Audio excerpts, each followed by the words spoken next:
Good morning, everyone. Morning, sir. Good morning, sir.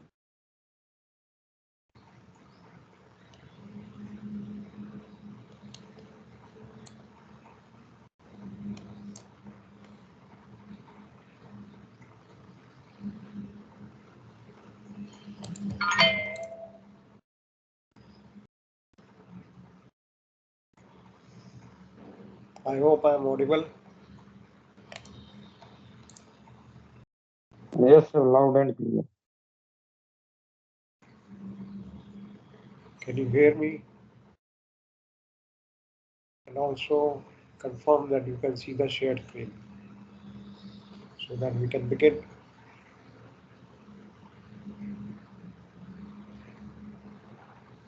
Yes, sir, can see.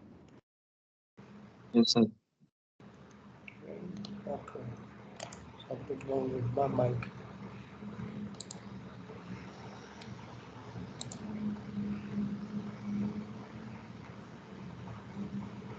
You can hear me? Yes, sir, can see. Okay, ji. And now if Yes, you can, okay, ji. And now if you can confirm that you can see the shared screen, which is titled Standard Operating Procedures. Yes, sir, can see. Okay, ji. As you are aware, it is a safety class. Topic is from safety.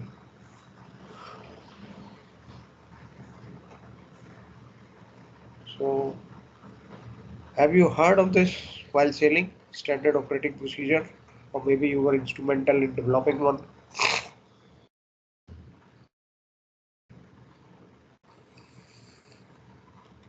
Just the operating procedure. How will you operate any particular task which has been identified to have a standard operating procedure so that anyone can follow it.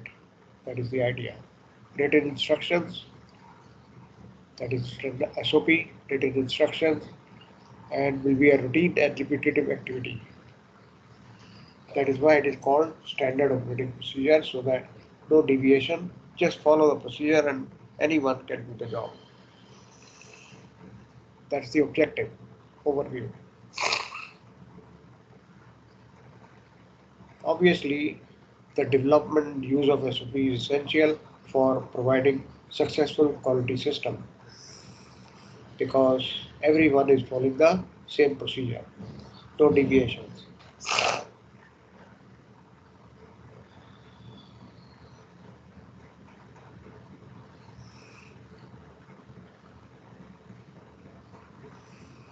So we will have a look at this, how to develop it, and we will also practice one. We'll try and develop a SOP, but that is later on. First of all, let us get to grips for what is SOP and how it is developed.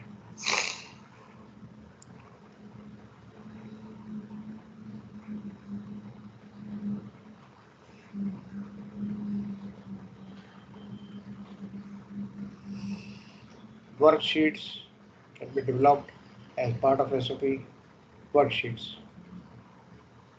Please remember, if you are required to carry out RA, that will also become a part of it. Risk assessment, if it is required, it will become a part of SOP because the first point in SOP will be contained to carry out RA.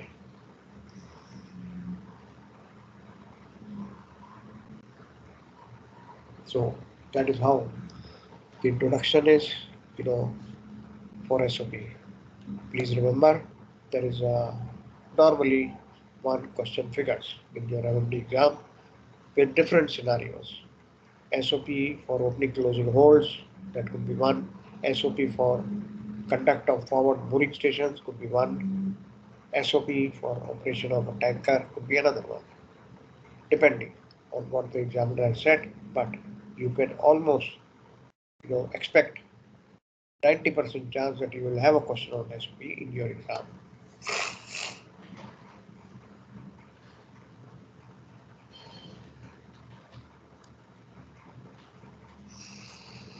So, how to go about it? What's the purpose? Purpose is simple. It is done. SOP is developed for conduct of any routine exercise or routine job.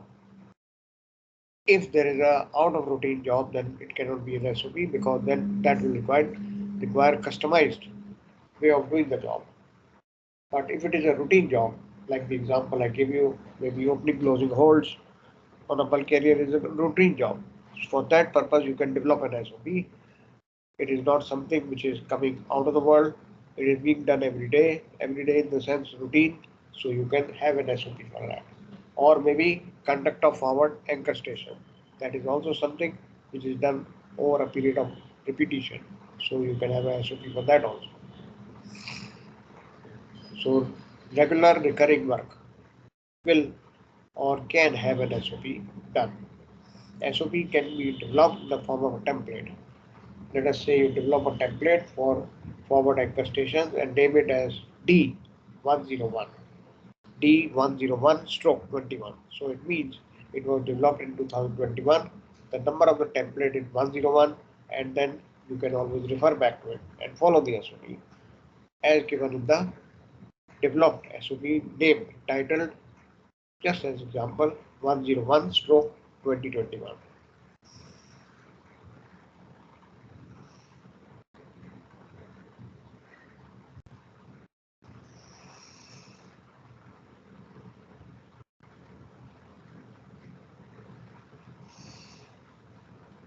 Now the whole idea was to develop a routine activity such that anyone can follow that and do the job. It is not necessary that he has done it previously, but if he is following the SOP, even a newcomer can do the job because he's just following the SOP. And that was the idea of having SOP.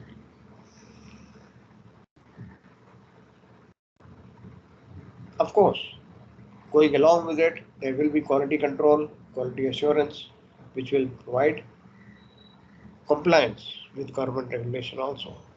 SOPs are developed, very good, they are developed, but they are in compliance with all regulations.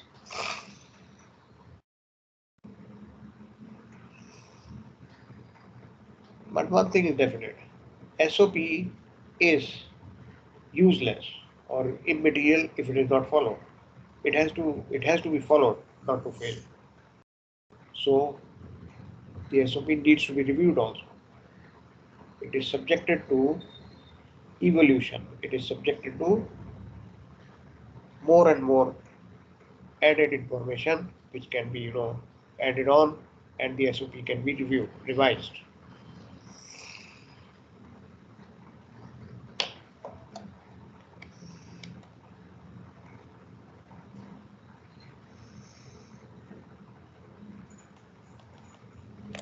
The best written SOPs will fail if they are not followed. Then it becomes a futile exercise. If it is not followed, it is useless.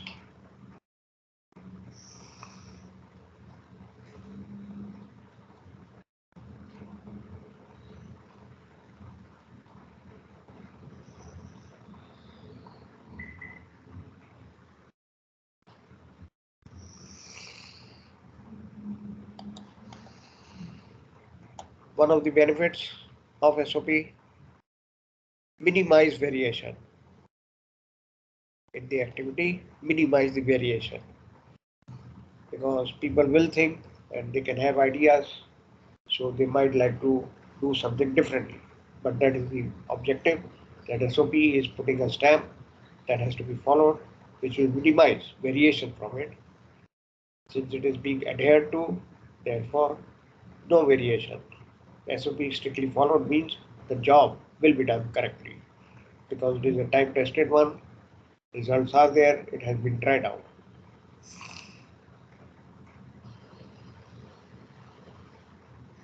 Not only that, SOP also helps if there is a crew change, temporary or permanent, because now fresh joiners on the vessel can follow SOP to do a job even when they have not done it previously. They are just following the checklist, not checklist exactly, the SOP. So even if they are newcomers, just joined, if they follow SOP, for example, let us say anchor station forward. If they follow the SOP which has been developed previously, they will be able to do it because they are just going through the process. Some element of mechanical following is also there, which is essential for shipboard working. Mechanical.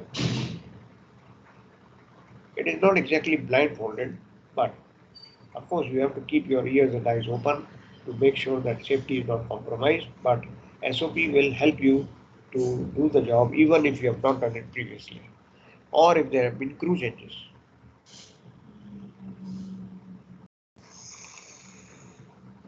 Now, if the SOP has been developed and is being followed, then you are going to prove to the quality assurance that you have a structured compliance with the requirements.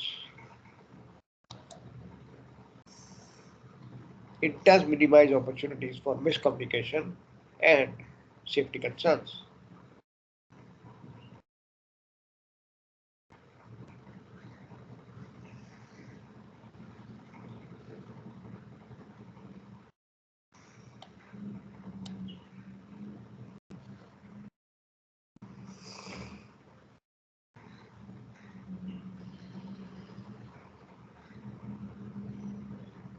So various SOPs are available.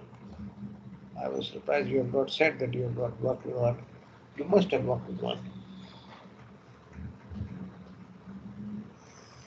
So when we go to the writing the SOP, then very categorically it should be written concise, step by step, easy to read format. It should not be an ambiguous one and not overly complicated, because then it will be difficult to follow it if it is complicated. So it should be an easy one. Easy one is not in the job, but easy to read and to follow.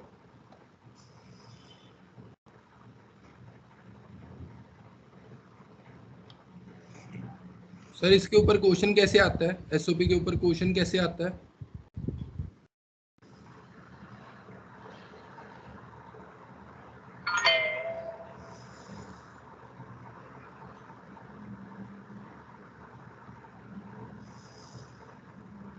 You are working as chief officer on a newly built bulk carrier. Develop an SOP for the use of all crew members and yourself, of course, for opening closing hatches. Please remember, I have said you are posted as a chief officer on a newly built bulk carrier. Maybe he can add that you are just coming out of the shipyard. Now you are there as chief officer. Develop an SOP for use by all for opening closing holds. As an example, since you wanted an example of the question, it could be something like that.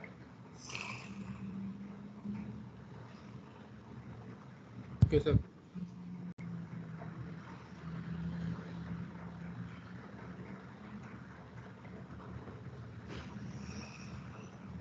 Information in the captured in the SOP should be clear explicitly to remove any doubt as it comes up. Flow charts are encouraged to be developed so that style guide can be used. Flow chart. And then of course, fine tuning of writing the SOP will be by font size and margins. Presentation of SOP is equally important. How you style it, what kind of font size you use, and what kind of margins you have left out. This is also essential, which is writing style.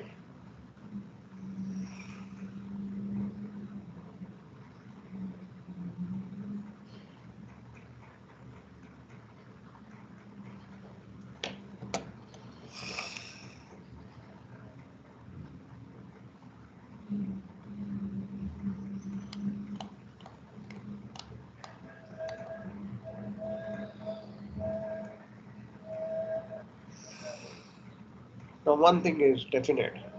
SOPs should be written by individuals knowledgeable with the activity and of course the organization structure, which means organization's SMS also incorporated. He should be knowing that, the one who is writing the SOP. Normally it is undertaken by the head of department, writing of the SOP. Compliance with the SOP is done by everyone, but writing the SOP or coining the SOP is left to the individual who is knowledgeable with the activity, who has got experience with it, and he is the one who develops it.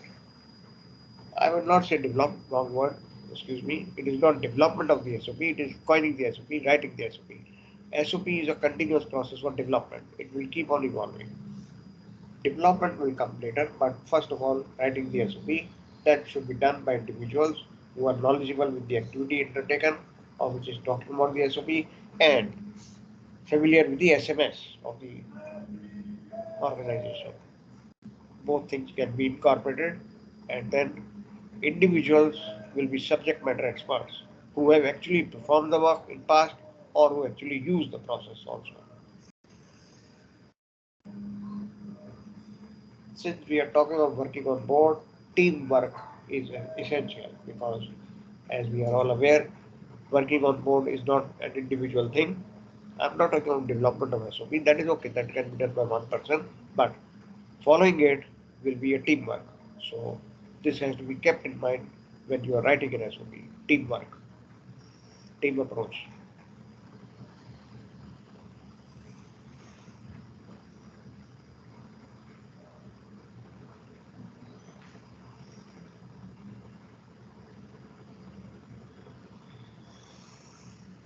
Before you actually do that, you should be aware and you should determine what procedures and processes need to be definitely documented and followed.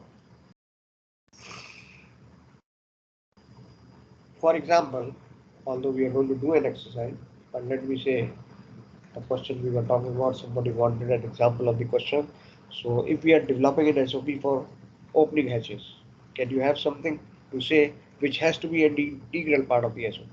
You have to do it, come what may.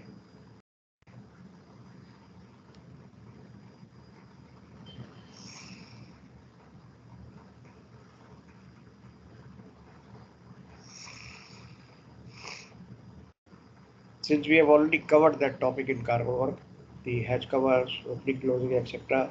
So I think you can come up with some ideas, even if you have not worked on a bulk carrier.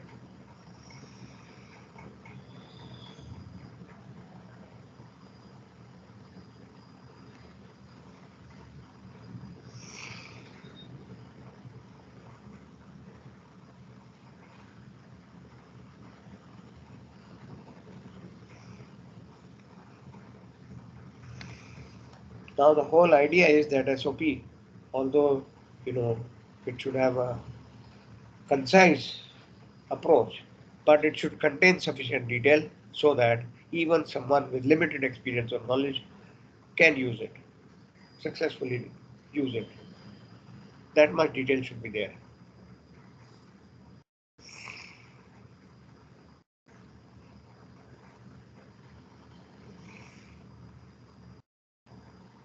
And if required, in the SOP, you can include training requirements. Person using it should be trained like this. That can be part of SOP.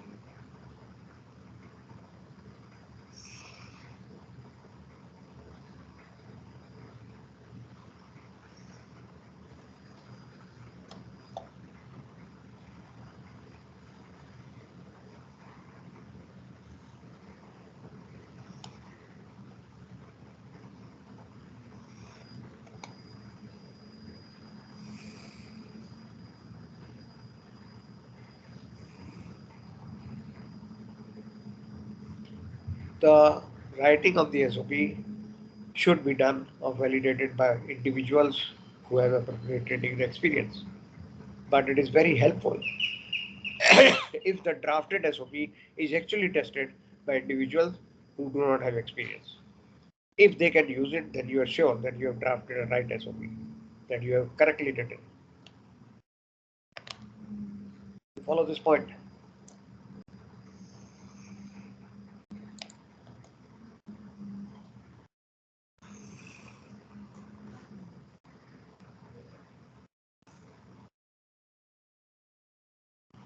So testing of the SOP or the draft SOP could be undertaken by individuals who have no experience before. Writing of the SOP and validating it will be done by individuals who have appropriate experience. That is okay. But testing of it, the testing of the draft SOP can be actually done by somebody who really doesn't have an experience in this or performing that function. When I say this, you will agree with me. It's not possible that you draft SOP for opening hatches and you ask galley staff to do it.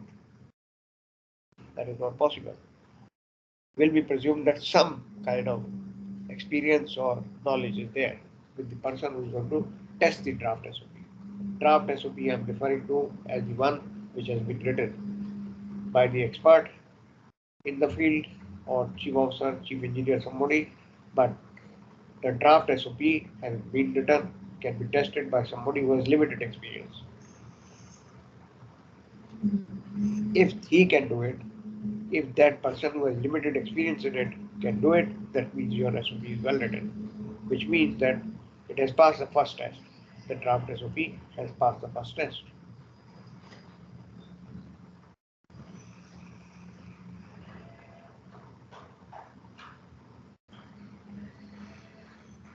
Once the draft SOP has been actually tested and found to be okay, found to be reasonably acceptable, then comes the development of the SOP as the final structure.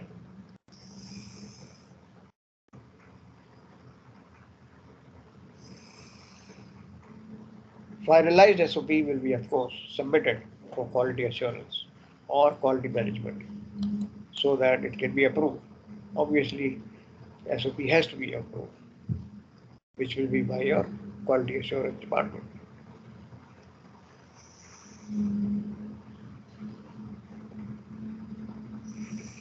Coupled with that, once it has been approved by your quality assurance department, quality management department, then you will put a stamp approved on so and so date.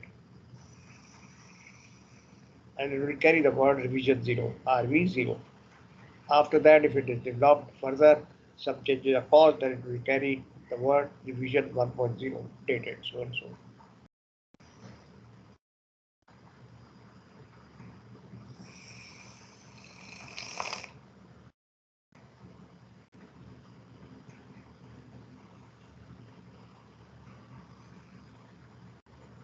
Because once you have a signature and approval, it indicates that SOP has been both reviewed and approved by management.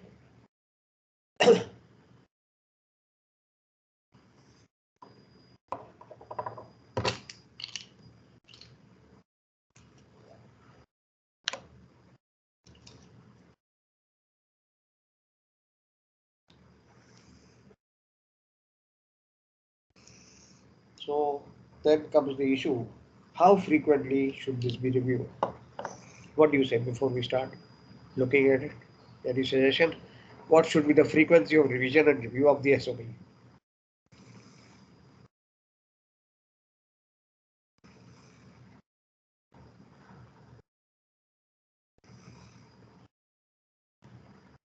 You can have a suggestion.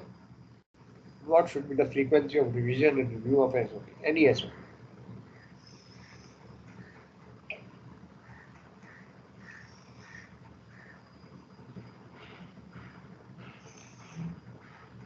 Monthly, sir. Monthly, okay. You say monthly, okay. Do you have a reason? See, when you say monthly, Yearly. yearly, okay. When you say monthly means you're talking generic, all SOPs should be reviewed monthly.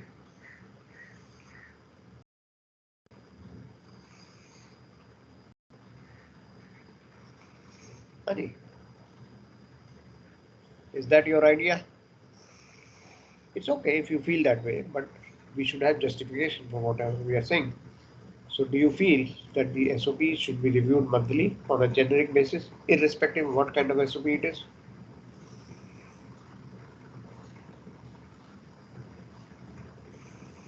Sir no sir हाँ जी बोलिए चेतन बोलिए कम नहीं sir sir सबको monthly नहीं review कर सकते सर कर तो सकते हैं पर करना नहीं चाहिए I think you are right so Chetan what is your suggestion monthly नहीं है आपके हिसाब से then what do you say about the frequency of revision review Of course, it will. Either 6 monthly or with the same time when the master review the SMS system, sir. Okay. Okay, Chetan. Let us talk practically also. You have said maybe your company SMS says that a review of SMS will be carried out yearly or maybe when the master changes, right? So do you want a new Master changes also, but the SMS review, like I think it's a 1 yearly or it's 6 monthly. I don't remember as clearly. Okay. I don't say that all the time when we review the SMS, we should review the SOPs also, because that will be a like long thing, sir. Will be a big. Well, this is what I understood from your first statement. Yeah. You can change it, no problem. Yeah, but This is what I gathered when you started. I understood from you that.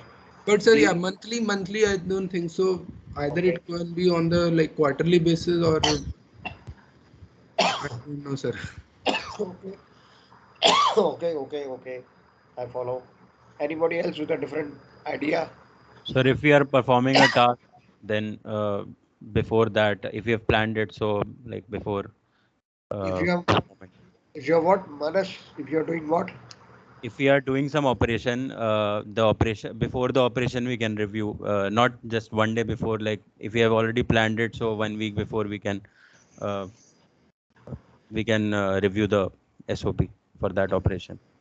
Okay, Manas, can I fine tune it to say if you have planned a critical operation, then it requires a review of the SOP.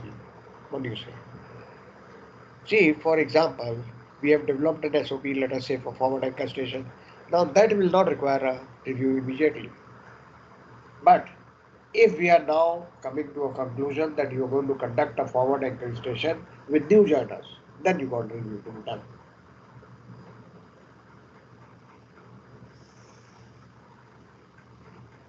What do you say? Okay.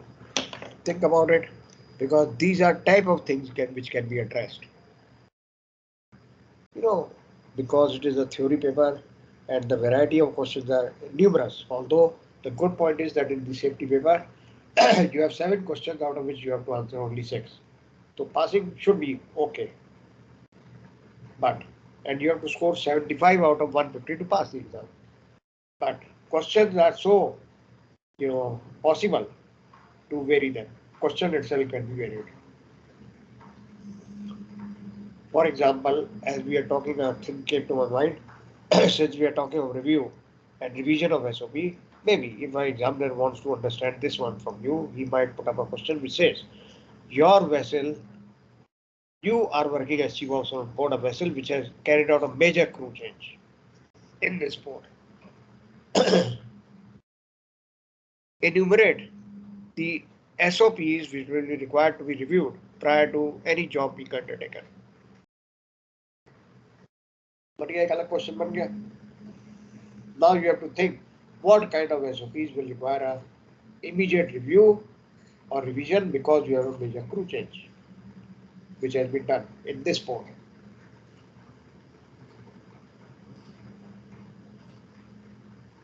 Something like that.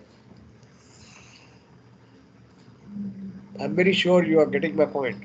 Otherwise, you can speak, unmute and talk. We can always talk it out. We can always discuss it.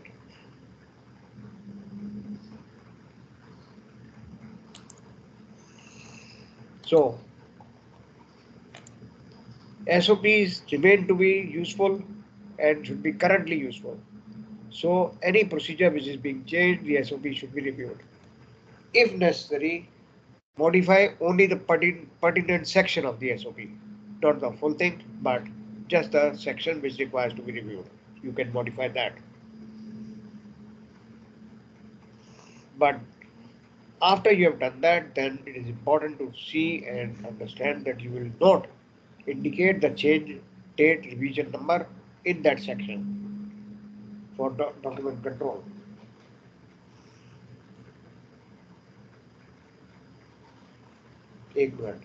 I'll come back to this one, 2.3, no problem. Just a minute, I want to show you something. This one. Can you see this?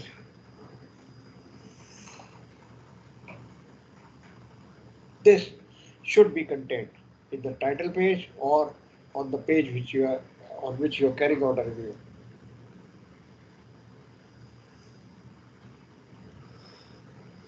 Where it is clearly captured that what is the revision number, the date of revision, and of course in which page it has been carried out, page 1 of 14, page 3 of 14, whatever. So this is a document control notation which should be always used to indicate what kind of revision has been taken place. Now when you are doing this, actually when you are recording this, you are also ensuring to suggest to the quality assurance or quality management or any external inspector also that an SOP is not taken for granted, you are actually carrying out revisions.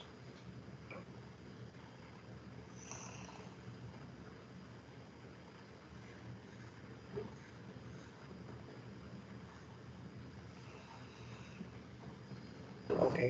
Sir आप हाँ जी please बोलिए. मेरे को बस यही पूछना था sir, वो बिजनेस का वो थोड़ा Say again please. Sorry Shivang. Say again.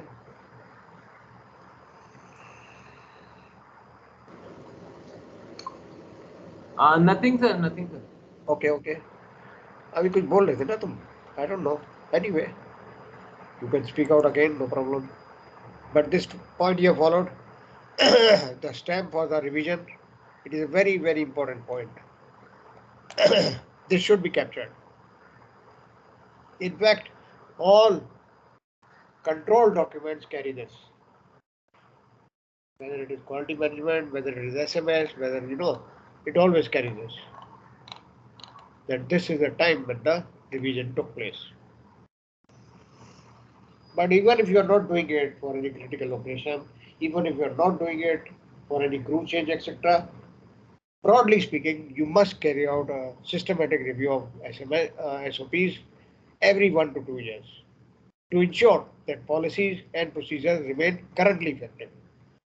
Or not only that, but the revision will also indicate whether to determine whether SOPs are even needed or not. Maybe you don't require an SOP now. It is possible that people have got used to so much that they don't need an SOP to be done every time. Dispensed with. That can also be undertaken only if you are carrying out a review of SOP every, let us say, 1 to 2 years, even if it is not required, just as a matter of practice, process.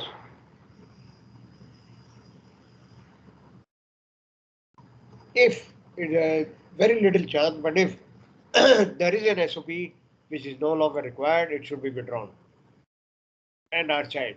If you feel SOP is no longer useful, then it can be withdrawn. Obviously, conveyed to everyone concerned. Everyone who is associated with that or uses that will be kept in the loop.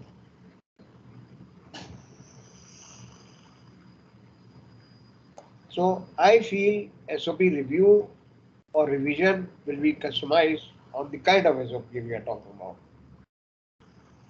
If nothing, then of course 1 to 2 years you must review it.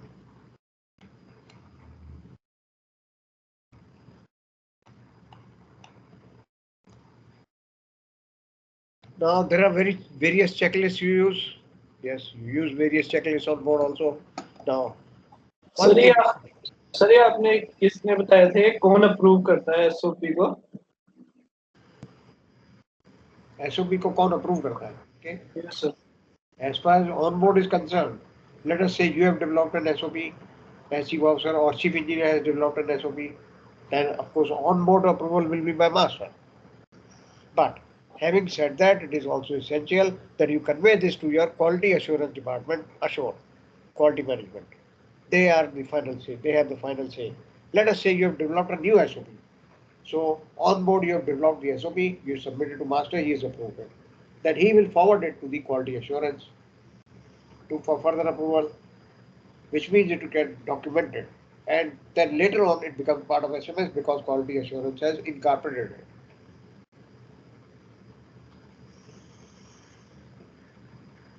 हाँ जी, क्या बोलते हैं? ठीक है sir. Okay. One very important point is that checklist is not SOP. checklist. Any checklist is not SOP, but can be a part of SOP, which means what? The checklist can be incorporated into the SOP. It is not going to be the SOP, but it can be used as a part of SOP. A checklist included as part of activity and can be referenced at the points. Means SOP point number 3, you are saying checklist D23 to be followed. So it is now known that this checklist is a part of the SOP. Whenever that SOP is being complied with, this checklist is also going to be taken into account. But it cannot be SOP. It can be part of the SOP, the checklist. Sir अगर master ने कोई SOP generate की है तो फिर वो सिर्फ company approve करेगी उसे. Correct, correct. तो उसमें सर ऑनबोर्ड कोई पर्सन अदर पर्सन अप्रूव नहीं कर सकता ना अपार्ट फ्रॉम मास्टर. ठीक है, अप्रूव नहीं कर सकता, लेकिन a prudent master will do what? Before sending it to his quality assurance department, he will submit it to the concerned people like chief officer, chief engineer for their review, for their input. They are not going to approve it, but they are going to review it and come out with suggestions if any. As I said, it is very vital. It is part of our subject also to develop teamwork. So master is not above everything. Of course, he has the final say, but he should also be working as a team with everyone else.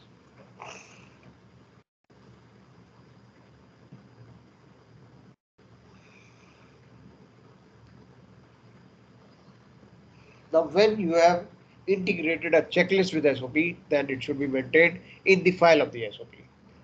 As you have said, maybe in the SOP itself, we have said point number 6 is deck checklist number could be D15 to be complied with. That is part of the SOP. Then that checklist should also be integrated with the SOP, and maybe when you're completing the SOP, checklist should also be attached to it.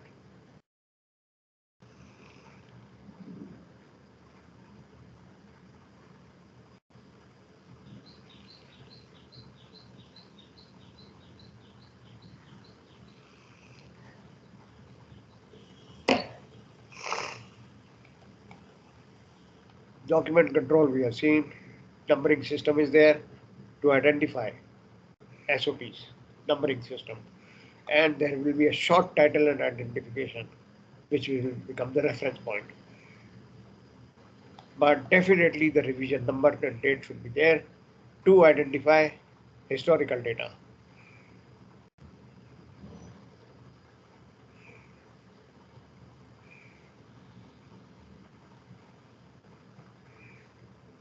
Normally, this type of document control, like what we have seen here, is indicated, not normally, it is not a work order, but normally it is done that this control notation is located in the upper right hand corner of each document page. This one, somewhere here, in the right hand corner, by convention only. It is not a law, but by convention, this is located in the right hand top corner.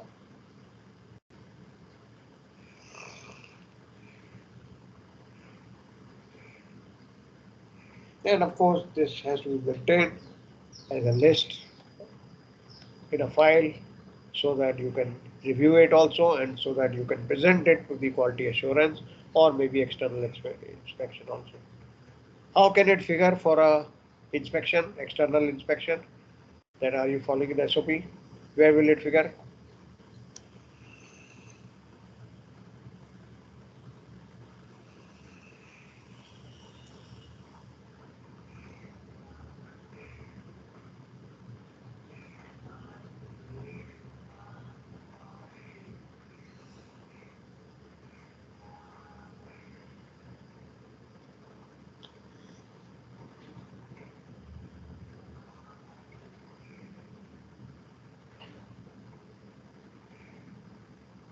You are proving to any PSC, any external inspector, flag state inspector that you are providing, which is a requirement by MLC, you are providing safe working environment on board. So this is one thing you will have to use to say that you have developed SOPs so that there is a safe working environment. If people are following SOPs which you have developed and you have kept them in the loop, SOPs are supposed to be available for everyone, then you are saying that you are providing a safe working environment. So in case there is an accident, in case there is an untoward incident, then this will be backup for you to say that you did develop a process.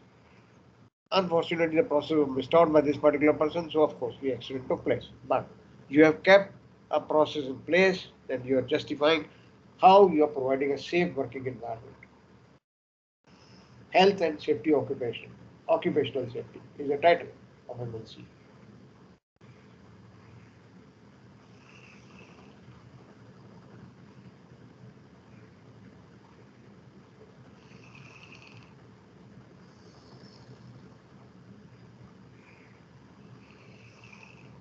Let's just think about it. Let's have a small talk about it. Suppose while you as chief officer on board, anybody, while you as chief officer on board, you have had a accident on board which is requiring hospitalization of this crew member. Okay, ठीक है चलो hospital तो उसको लेके जाना है, that is essential for care of the person who is injured. But do you agree if it happens in port there will be inquiries?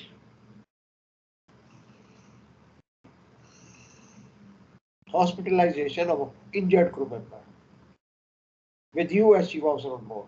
Will it inquire? Will it have an involvement of inquiry from external authorities?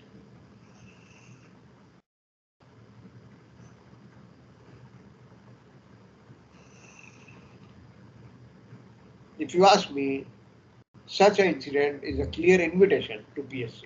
Please come on board. We welcome you. A clear indication. Open invitation जा रहा है. Because this is saying that there was something wrong. So they will come on board to see. I'm not saying 100% they will come, but chances are that a PSC will be involved because you've had an incident on board, which is involving shifting a crew member, injured crew member to a hospital or requiring shore-based medical attention. Then you are clearly inviting external inspection, which could be PSC also. You agree with this? Chances are कि हो जाएगा. PSC might come on board because you are on board.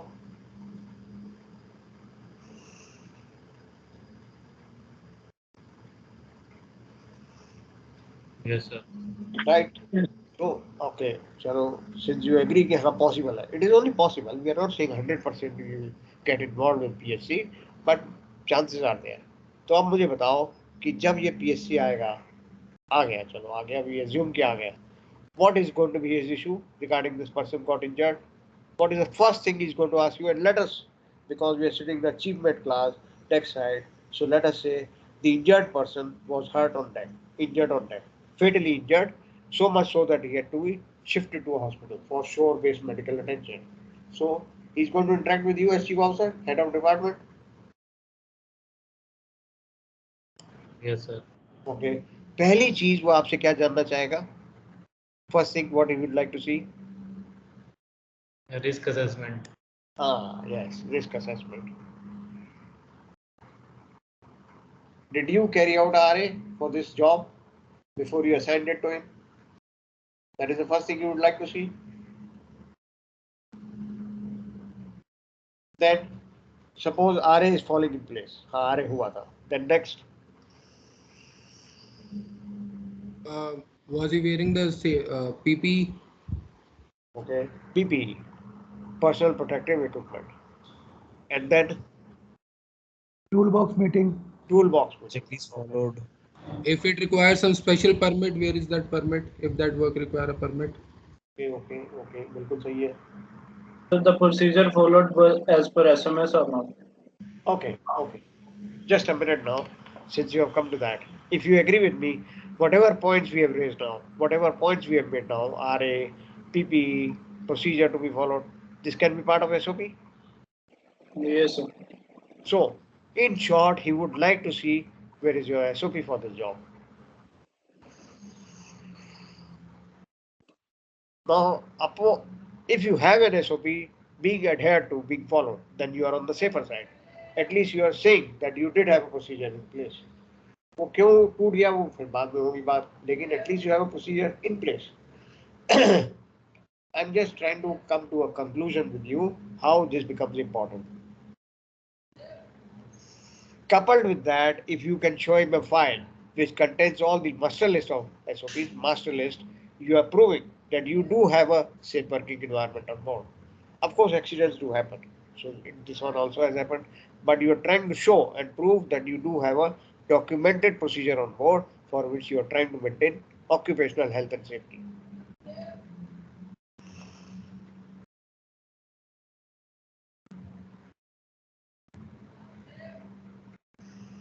ठीक है जी?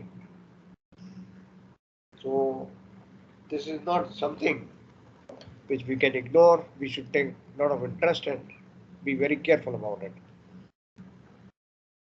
I remember an incident some years back where a pilot fell off the pilot ladder.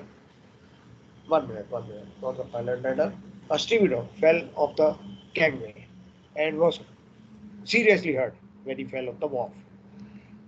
Please be advised and please be aware that going back to that case study, chief officer who was instrumental in rigging the gangway and his crew, but chief officer in charge, were charged. Chief officer was charged with manslaughter. He was actually charged under manslaughter. Charge sheet said manslaughter.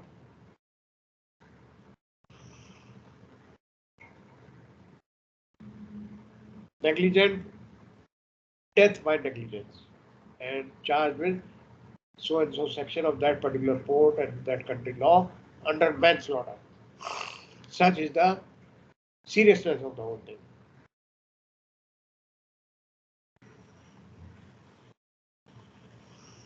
So kindly be very careful. It is not to scare you, of course. So many people have worked as chief officer. I have also worked as chief officer. You will also work as chief officer, but you will have to be careful. You will have to be ensuring that everything is taken care of as far as documentation is concerned, and more importantly, as far as safety, health, and occupational hazard is concerned.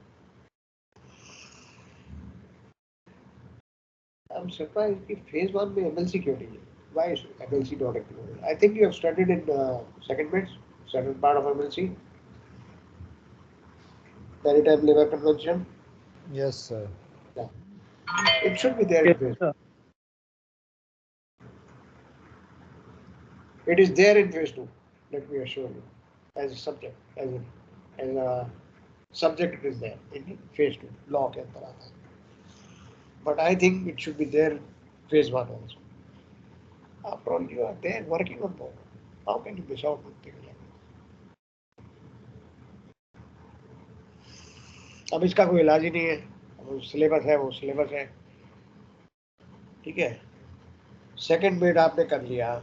You become a legitimate certified second mate, which means you are entitled to work as a second officer or rather second mate on any foreign going ship. That is a COC you hold. उसके बाद you are interested for passage planning. लेकिन जो actual passage planning के subject है वो आप कर रहे हो आप in phase 1. See if I am wrong.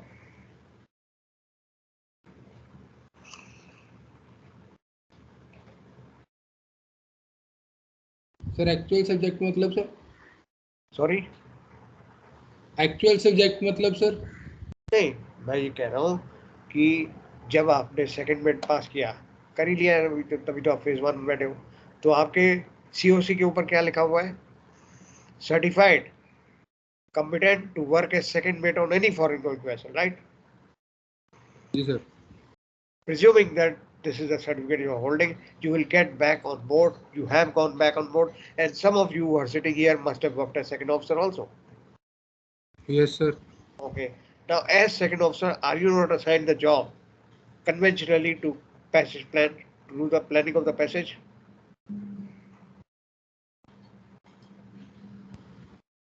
क्या सर रिपीट करना सर, आवाज ब्रेक हो रही है. मैं ये कह रहा हूँ कि as second officer or second mate on board, normally are you not interested to do the passage planning? Interested? Not interested, sir. Interested. ENTRUSTAD. Interested. We are interested. Assigned the job. Yes, sir. Passage planning. You are assigned. Yes, sir. Right. Yes, sir. Yes, पर sir. passage planning as subject अब कर रहे हो आप in phase 1. Sir हम तो chart work कर रहे हैं सर, वो हमने सेकंड मेड में भी कर रहा है, उसके अंदर ही पैसेज प्लानिंग करी थी। बेटा अब जो आप पैसिव प्लानिंग कर रहे हो that is much more wider, ये तो हमें माननी पड़ेगी। जो इंट्रिकेसीज ऑफ पैसिव प्लानिंग है वो आप अब सीख रहे हैं आप एज अ सब्जेक्ट। हाँ जी सर, मैं भी अभी वहां तक पहुंचे नहीं सर अभी। पहुंचोगे। मतलब सर जो हम में से जो सेकंड मेट बन गए उन्हें पैसेज प्लानिंग आती ही नहीं, वो तो ऐसे ही मतलब उस बेसिस पे काम कर रहे हैं ऐसा। आप बेसिक कब सीख रहे हैं तो जो मतलब मॉडिफाई। नहीं, मैं ये नहीं कह रहा हूँ, मैं ये कह रहा हूँ कि थोड़ा रिवीजन चाहिए इन द सिलेबस, क्योंकि ये जो टॉपिक है like passive planning this should be incorporated into second bed syllabus पूरा डिटेल में। वो नहीं कि अब आप कर रहे हो फेज 1 में, थोड़ा सा रिवैम्प चाहिए is what my point is. You should be more equipped as a second mate to do the passive planning. Rather, the subject is now being undertaken in phase 1, which is okay, ठीक है? But as chief mate, you have some input in passive plan, but your focus will be on cargo maintenance safety. जी sir, recap तो सबका ही चाहिए sir. Revamp, total revision. सब चल ही रही है सर, सबकी चाहिए सर, स्टेबिलिटी भी हवा से चली जाती है। चल कोई बात नहीं, just as a casual discussion, nothing, no hard and fast rule, but there are some gaps. जैसे कि मैं आपको एक और चीज बताऊं, just before it thought crosses my mind again. मीटियोलॉजी आपने सेकंड मिनट में भी की थी। जी सर, आप करी थी। Yes sir. सेकंड मिनट की मीटियोलॉजी में, सेकंड मिनट में उस समय मीटियोलॉजी में TRS was only an introduction. Yes sir. हाँ जी सर, इसमें थोड़ा ज्यादा होगा, उसमें तो स्टार्टिंग ही था just. Right, but here in phase 1 you take up TRS is a very very vital subject. उसकी जो डिटेल स्टडी है वो आप कर रहे हो। सो is not a second mate certified supposed to keep a watch and identify TRS and take, he should be knowing the avoiding action? Sir oral लेने के टाइम तो यही कहते हैं सर, आपको सब करना चाहिए। देखो, what I'm trying to do, I don't know if I'm coming across correctly. I'm just saying that we do need some more insight. We do need some more revamp.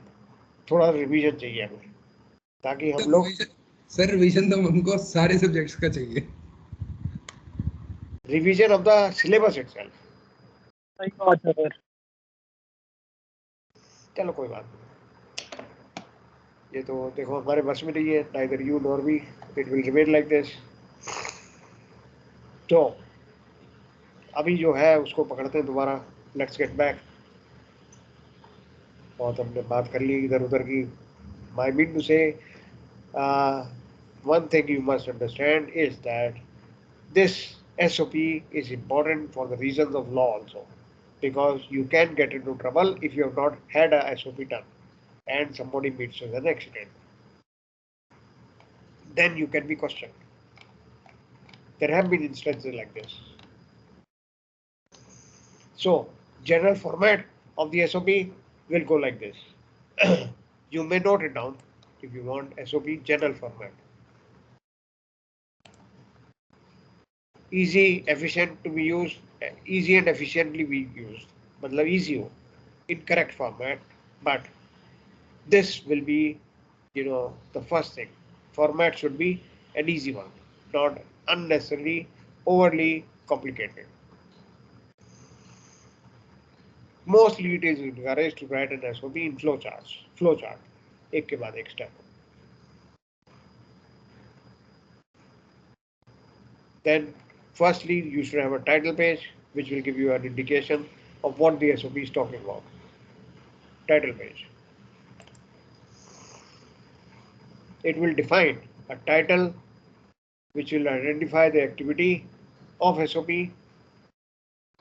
It will have a SOP identification number, date of issue, revision, and name of the applicable agency, division of what. Means deck side, engine side, वो भी identify यहीं पे हो जाएगा title page पे.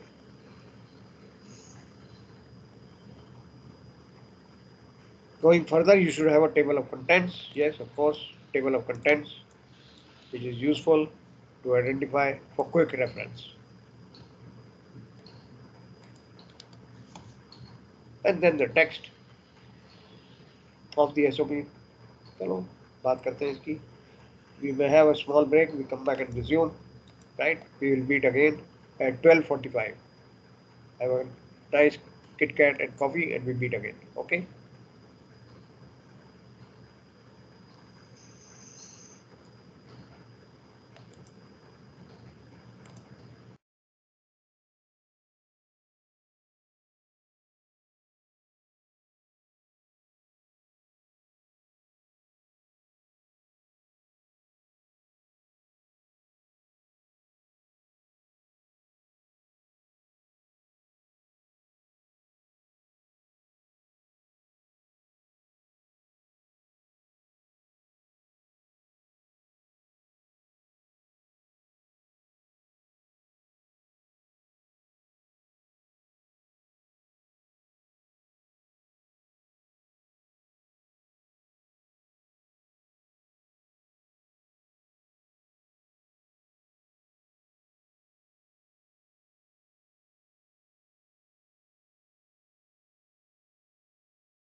So for writing the SOP, decided one will be title page, table of contents. This is especially good if the SOP is long, so that a quick reference can be made by table of contents. Also, apart from locating information inside the SOP, the table of contents can also be used to identify any revisions, changes made in the certain sections of SOP. Then comes the text.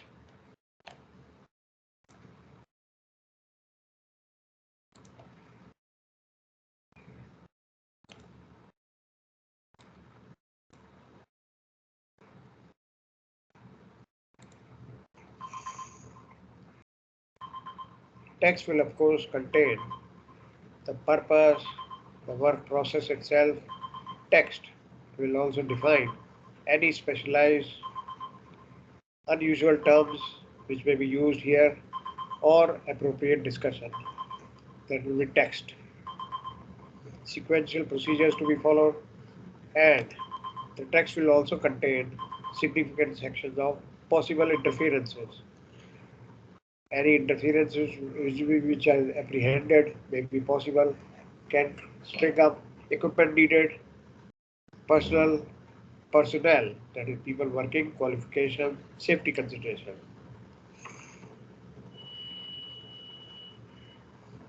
And text will also contain appropriate quality control activities coming from your SMS. But it should be clearly worded. The text should be also clearly worded so that it is readily understandable, with bare minimum understanding of the subject itself, technical subject, bare minimum. Person should be able to use it. It is very much advisable to use diagrams and flowcharts. Diagrams and flowcharts to break up long sections of text and also for sake of easy reference.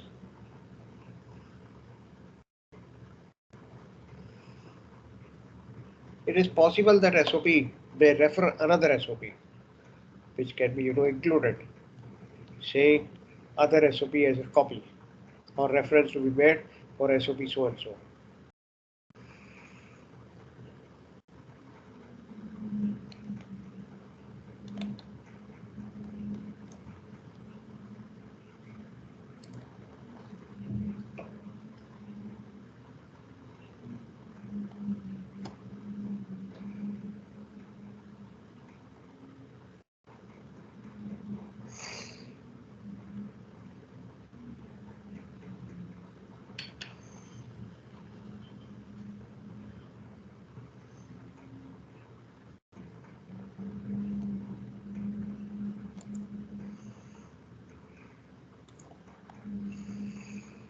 Now, when you talk about steps for developing and implementing SOP, then these are the steps. Make a note, 7 steps. 7 steps for development and implementation of SOP.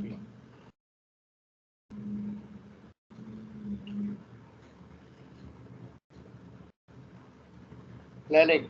The first one is planning. Before you actually start jotting down, you must think about the steps that are currently done to complete the process. Currently done. SOP is not written as yet, but you're just planning to write an SOP. So firstly, you think what are the steps being currently done?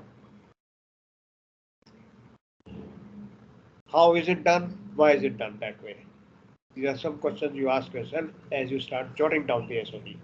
And then, most importantly, will an SOP improve the process?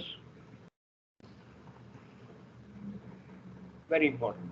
Will the writing of the SOP improve the process? You already are aware that something is being done. Of course, SOP is not coming from thin air. A process is being followed. But now you have recognized that to write an SOP for it. So, will writing of SOP improve the process? Is something the answer should come yes. Only then you will go ahead. As you are thinking about this, you are also analyzing how the process is being done. So, you are at the side by side, you are thinking how will an SOP improve this process if any gaps have been identified.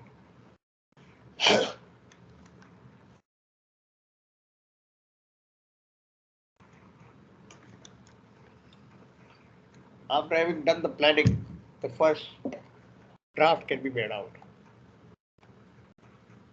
This draft will be a detailed list of steps which you think should be done. The first draft.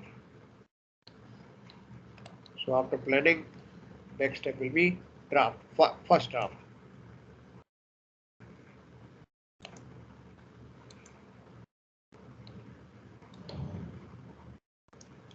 Detailed list of steps. And this actually is talking about the steps which are being done currently.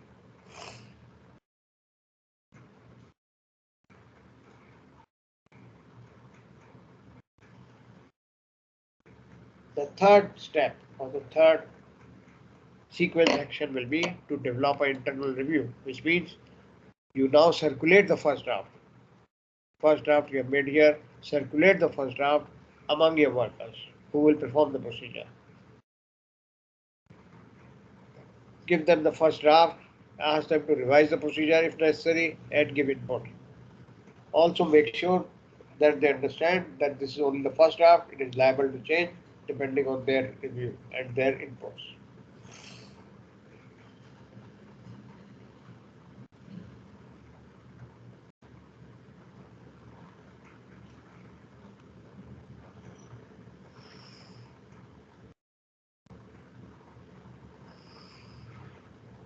After having carried out an internal review, which has involved input from all workers who are going to perform the procedure, you can send it for external review to your quality assurance, your higher bosses in the shore, of course, external review. So external means your quality assurance department, QMS, etc., technical advisors, technical superintendent maybe, to revise the procedure if they think necessary. After external review has been carried out and input has been received from them, you can now put the procedure under test. Now, testing is very simple. Do each step as exactly as the step says. For which reason we have already come to a conclusion. Ideally, you should test the procedure by allocating the job of following the SOP to somebody who is not familiar with the work. Of course, he cannot be completely unfamiliar. As we said, you cannot assign SOP for a forward anchor station to Kelly group. He should be somewhat familiar.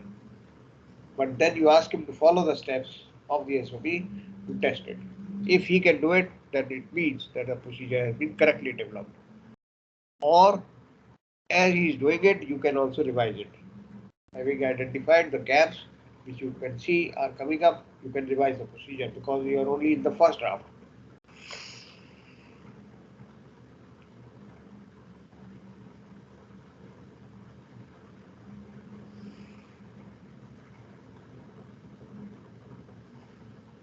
Having done the testing and carried out the revision if necessary, revised it, you can make a final draft.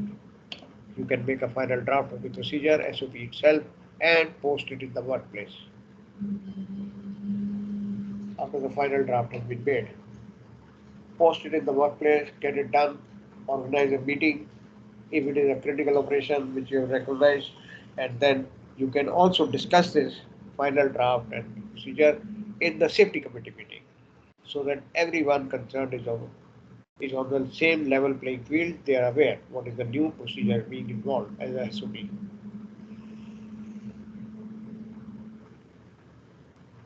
The first time you actually put this one in use, you can identify if any training or retraining is required to follow the procedure.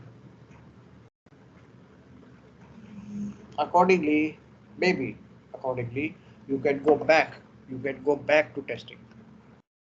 If several gaps have been identified, maybe you will have to go back to testing.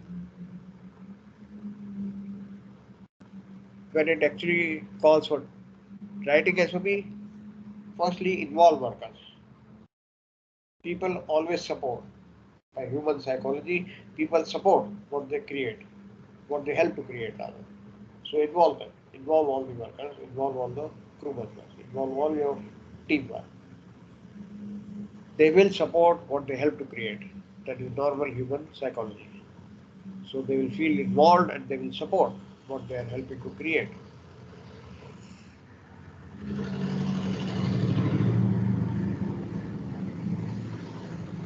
If required, revise when needed, because SOP should be something which should be always open to review.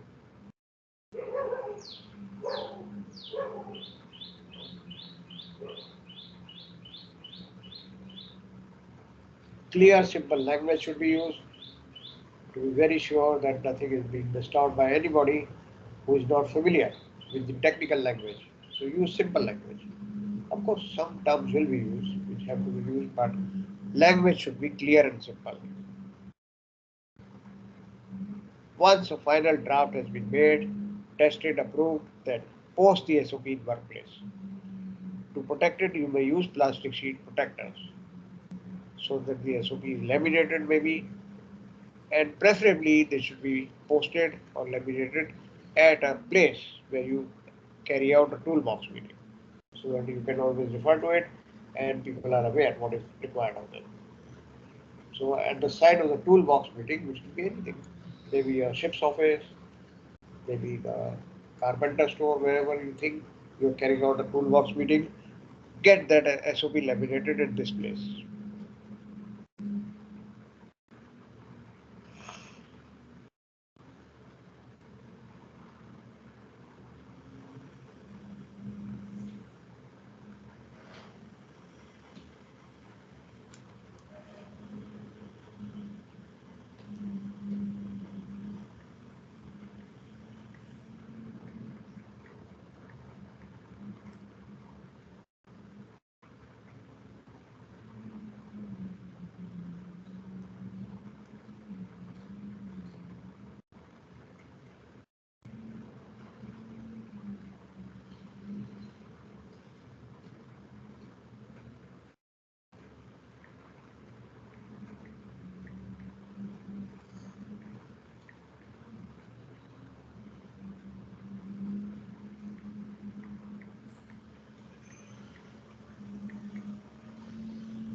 Okay.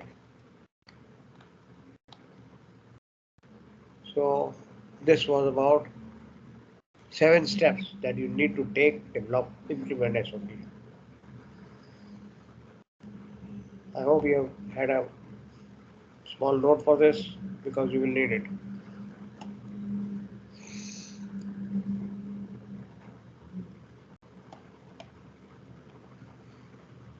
Right?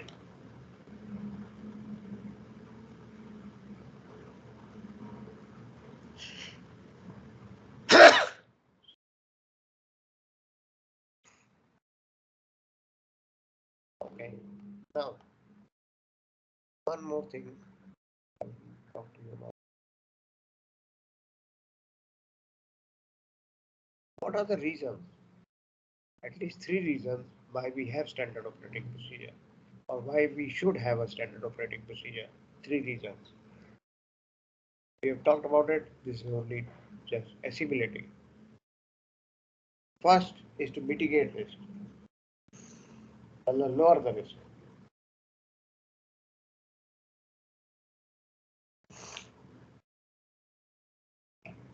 So organization's policies are outlined in the steps necessary for SOP which is going to mitigate risk, if any, involved.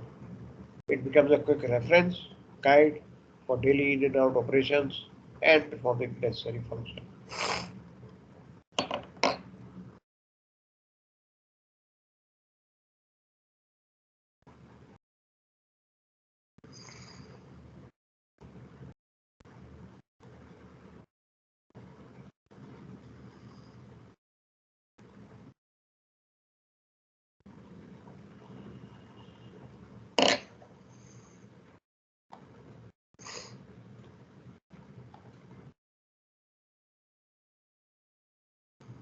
When you are performing necessary functions with an SOP, it is helping for turnovers, promotions, and general human resource movements.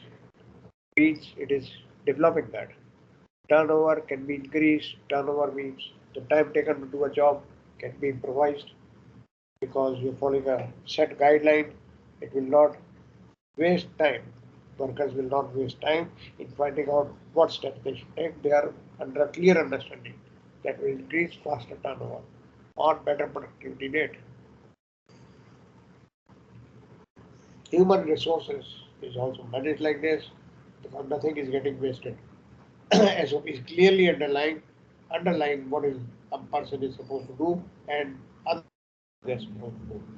So general human resource management is also possible.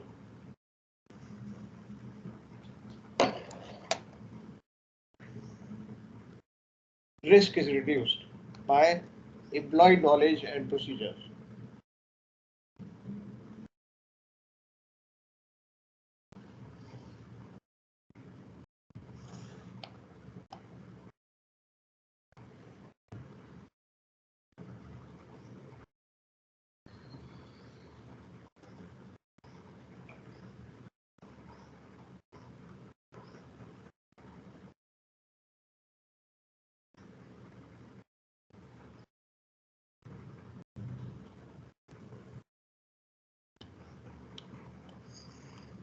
Standards are set, which includes quality management standards.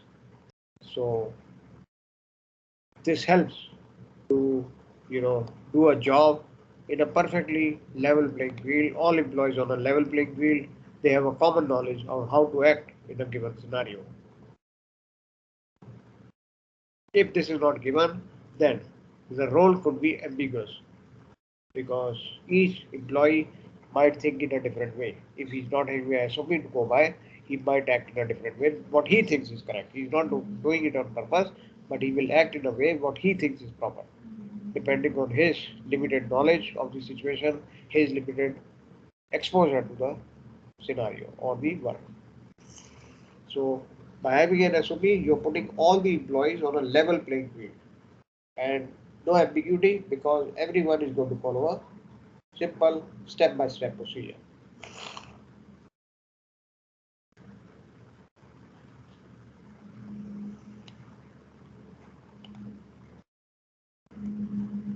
It also facilitates compliance, global integration is increasing, interaction is increasing. So regulatory constraints which are placed on each organization due to regulation can be met because of SOP, which is taking into account this. Oversight and misgivings are avoided.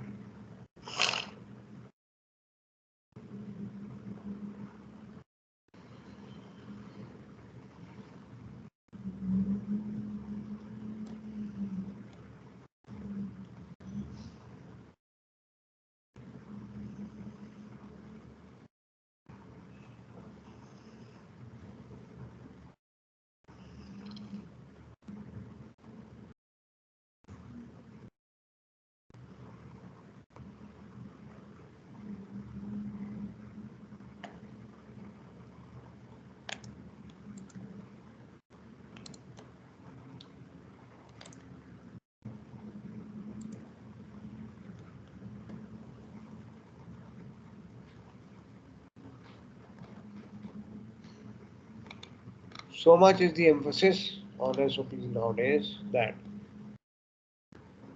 even Director General of Shipping has different SOPs put into use. They have standard operating procedures for different areas which they are using. SOPs. Let me just share with you. Important to understand that even DG shipping is involved with it, of course, with a different reason. This one. Have a look at this. Standard operating procedures. This is from Director General of Shipping. DG shipping. They also have SOPs.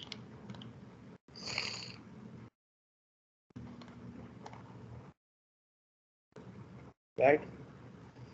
What kind?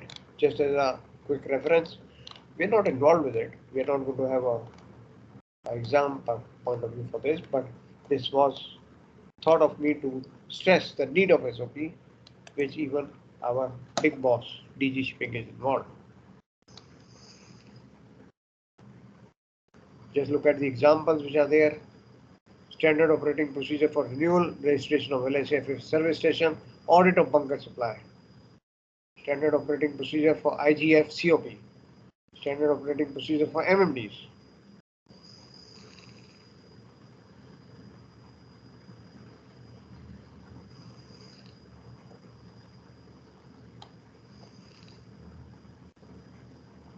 इसको देख लेते हैं एक minute तो हाँ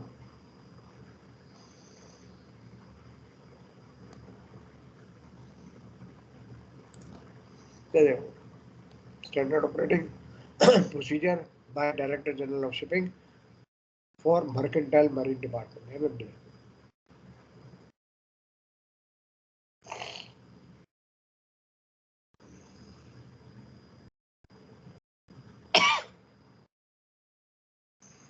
Of course, you don't need to memorize this. This is just included in our discussion to emphasize that everyone is involved nowadays for SOPs. So much so that DG Shipping has devised a standard operating procedure for MMD.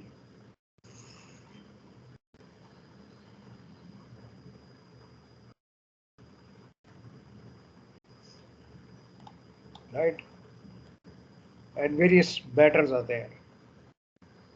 Matters related to registration of ships, matter related to survey, certificate, application for booking examination, उसके लिए भी standard operating procedure है. Application for certificate of competency, things like that. Each subject has a standard SOP, operating procedure.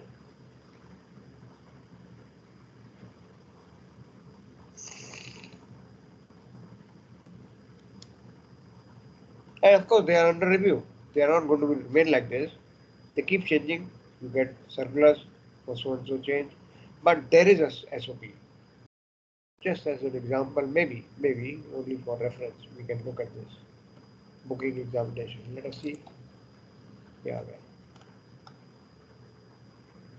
MBO class 4 का ये है तरीका. Link is given. Click on it. Go to it.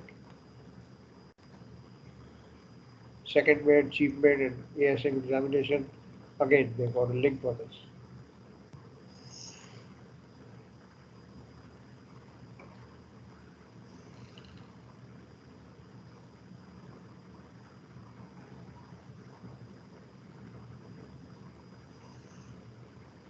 Likewise, you have so many topics in which standard operating procedure has been adopted.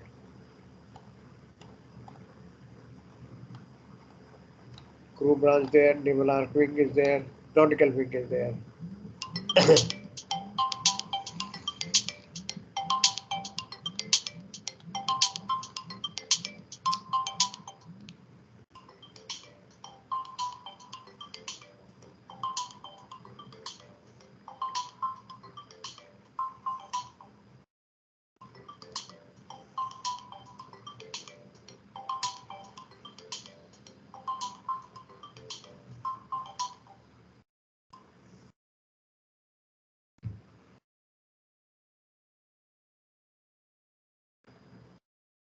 Okay, just for emphasis that the subject has got wide open use. There is a SOP for connection with marine casualty. उसके लिए भी SOP है. Training branch का भी SOP है. Approval of maritime training institute, SOP needs to be followed. Okay, let's come back to what we were talking about. This one. So second step, apart from the why it is necessary or why we should have SOP, first is to mitigate risk. Second is to facilitate compliance with any regulation. Compliance with regulatory measures can be ensured by having a SOP in place, because the SOP you're developing is going to correlate, is going to take into account all regulatory or regulation in force. So obviously, when you're taking all regulations in view, then you're going to ensure or facilitate compliance with regulatory framework.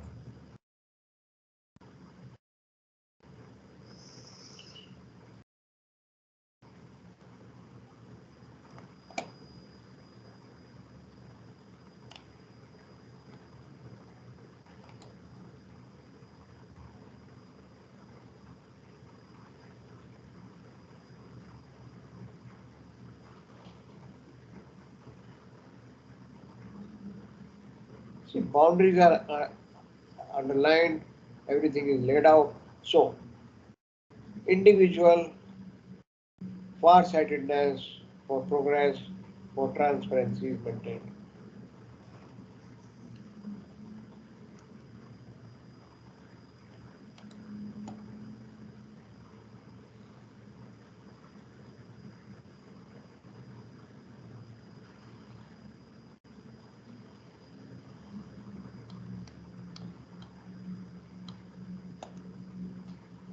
To get some idea for this, we are only on the second point. We got one more point to go. Why we need SOP. So I hope you have noted down. One is for mitigating risk. Second is to facilitate compliance with regulatory framework. And we can move on to the third part, which is cooperation.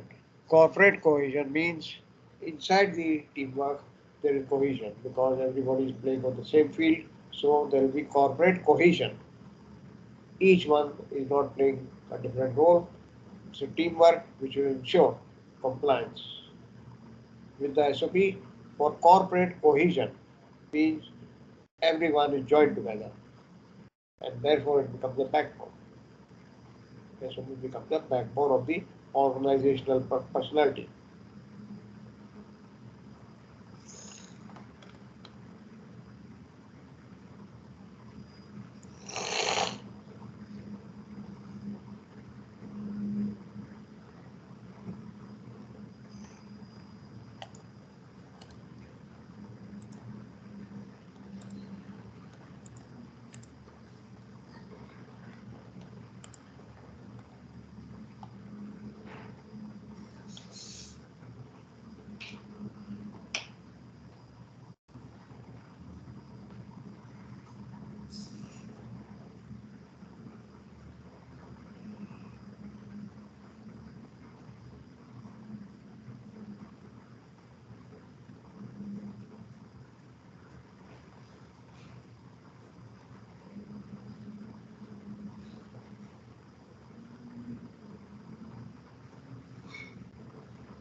So let's actually do a SOP, try and see where we can reach by conducting an SOP or trying to draft an SOP, right? Which is normally the question to make an SOP. So for this purpose, let us take a simple one because the first exercise carry out a draft SOP for forward mooring stations. Let us say develop an SOP for forward mooring stations. Okay. So let's begin. Let's have ideas. Let's jot them down. Let us see how far we can reach.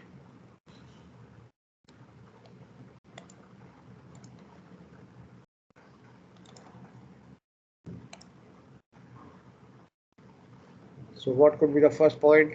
You are developing an SOP for forward mooring stations. It could be aft also, same thing, but let us say forward mooring station. What could be the first point which you should consider? The first point, please remember, it is standard operating procedure. So everybody should be following this.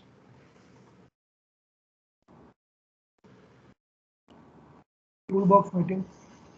Toolbox meeting, okay. We try to be as systematic as possible, right? ठीक है आपने बोला है I start jotting down toolbox meeting. One thing done. Then next. So guys involving in mooring operation should be proper rested. They are not under fatigue. अच्छा तो इसको छोटा करके लिख देते हैं rest hours complied with. Mooring layout properly discussed with the bridge. Sir sorry sir मैं miss हो गया था इसमें आप सर ये कौन से किस चीज़ को करने के लिए हम एसओपी बना रहे हैं सर मतलब Forward mooring station. mooring Forward station mooring station. forward mooring station okay. हाँ जी rest hours complied with. SOP है ये. It is a standard operating procedure. Anybody who has not done this is going to follow this. The proper communication between bridge and forward station. So are you It is telling me? Detailed risk assessment to be carried out.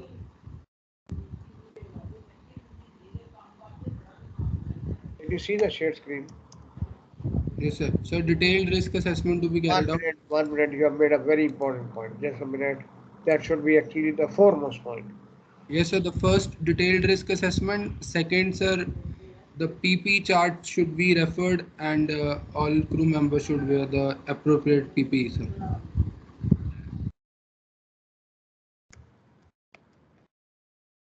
Okay.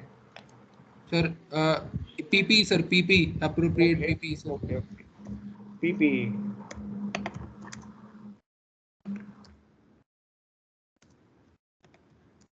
ठीक है और बताइए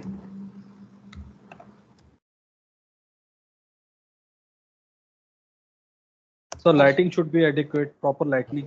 yes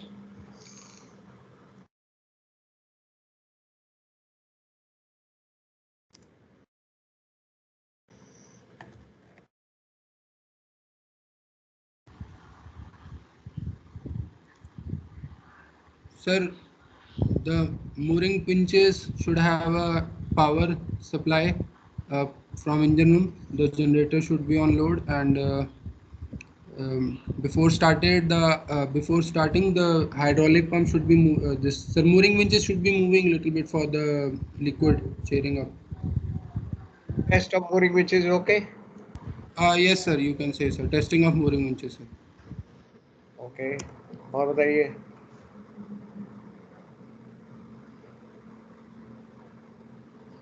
So toolbox meeting कर लिया तो plan discussed with everybody. Okay. So one senior officer should be there. यार ठीक है लेकिन ये वर्ड मुझे पसंद नहीं आया. Sir, be aware of the snapback zone. Responsible person. Responsible बोल सकते हैं फिर. Sir, be aware of the snapback zone. 1 minute आप कौन बोल रहे हैं कौन भाई साहब है ये कौन बोल रहा है please I want to interact with you who says so करो आइडेंटिफाई बाकी लोगों ने देख लिया होगा. हाँ सीधे बोलो मैं बोल रहा हूँ बात खत्म होगी. हाँ सर, मैं बोल रहा था sir. Okay, Vaibhav Singh. Can you hold on for a minute, Vaibhav? I'm going to Yes talk to sir, you. sure. Just a minute, give me a minute. We say responsible officer.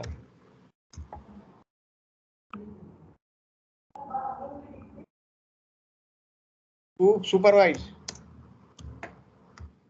oversee the whole operation, right? लो, ये भी हो जाएगा. हाँ, और बताइए. Vaibhav, hold on. I'm going to come back to you. The mooring plan So, discuss with the mooring plan discuss sir. Sir ये mooring plan tool box meeting में नहीं आएगा क्या? यही मैं सोच रहा हूँ, यही सोच रहा हूँ मैं. Mooring plan जो है तो आपने adequate मीटिंग में कर दिया होगा. क्योंकि sir mooring plan responsible officer को कप्तान सर बताएंगे और उसके बाद वो सबके टूल साथ बॉक्स मीटिंग में हो मीटिंग जाएगी. कंडक्ट करेगा टूल सर. बॉक्स मीटिंग में हो जाएगी उसकी बात. चलो, अच्छा इसको सर, रिपीट मत करो. ठीक है सर, ठीक है. ठीक है. इसके अलावा adequate manpower. Adequate man power. Okay, चलो, ये लिखा नहीं पहले. ठीक है, एडिकेट मैन पावर.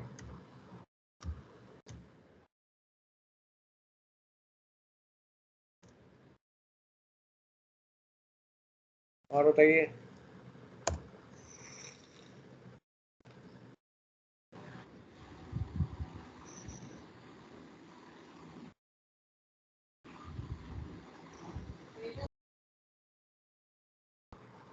बस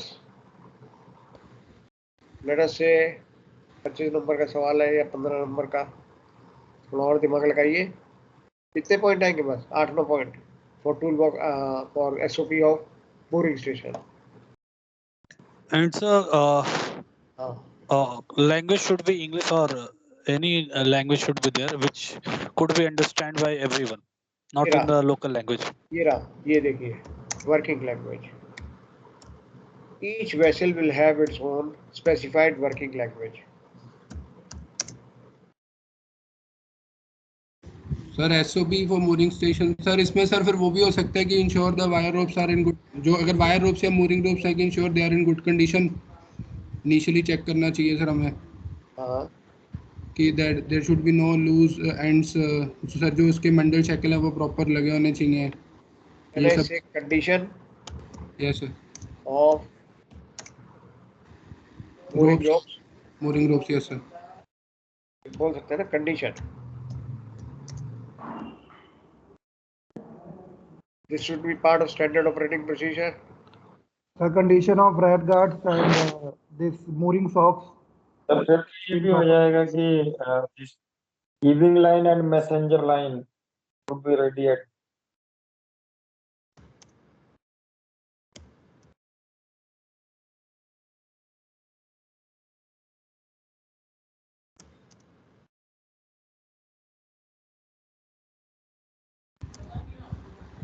और कुछ आता है दिमाग में? mooring lines, messenger lines, rat guards, ये सारा आ गया. Sir while And passing the heavy line, permissible with हाँ जी. एक let's go one by one. हाँ जी, बोलिए. so permissible weather condition for mooring. है? अच्छा, It's like अगर wind force काफी ज्यादा है या कुछ ऐसा, तो जिसमें अगर mooring पॉसिबल नहीं है या जो भी वेदर कंडीशन है, सर्टेन टाइड्स एंड ऑल होते हैं, तो वो भी मेंशन रहने चाहिए. Okay, I got your point. Just thinking इसको आपने लिखना Sir, कैसे? mooring station should be clear of any obstruction. So weather conditions to be monitored. Proper lighting. Weather conditions to be. Lighting हो गया, लाइटिंग हो गया. So, sir, वहाँ पे obstruction or any accumulation of water or any other obstruction should not be there.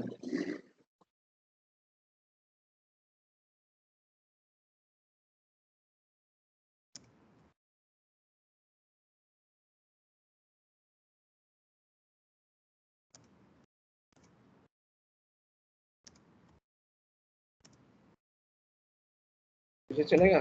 Permissible weather condition as per SMS. उसी में लिखा होगा विंड फोर्स 4 से ज्यादा, 6 से ज्यादा है तो मत करो. उसमें मेंशन होगा ना. Yes sir. But again one thing I want to stress, ये जो आपका परमिसिबल वेदर कंडीशन है एज पर कंपनी एसएमएस, ये यहाँ इनकॉर्पोरेट हो रहा है. यहाँ पे हो रहा है इनकॉर्पोरेट. पॉसिबल कि इसमें ऑलरेडी डिस्कस्ड है डीआरएम में. ठीक है, फिर भी लिखना है, कोई बात नहीं. हाँ जी, और somebody was raising a point.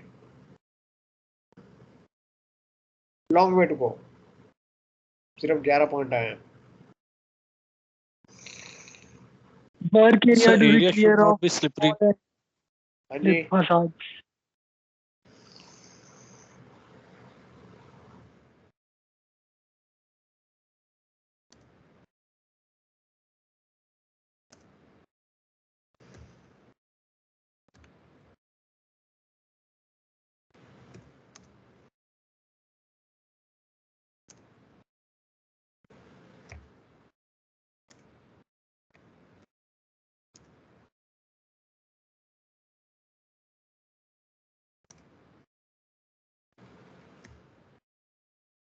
which brings us to a point being made by Vaibhav Singh. अब चलते हैं उसके ऊपर. Vaibhav Singh, Yes, sir. I just want to interact with you, and maybe other people will also talk to you about it. As far as I gather, Vaibhav, by present regulation, the whole mooring station is a snapback. You don't mark snapback zones now. Yes, sir. That's correct, sir. Because you had mentioned about marking the snapback zones, right? Yes, sir. I actually mentioned the person should be aware of the snapback zone.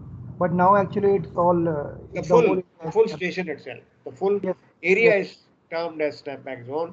Please correct me if I'm wrong. Yeah, I agree, sir. I agree. तो उसको mention नहीं करना है. Okay, But sir. I take your point. I take your point because you can mention here like this. Yes, sir. You देखो देखो देखो एक minute type करने दो. You can mention like this. People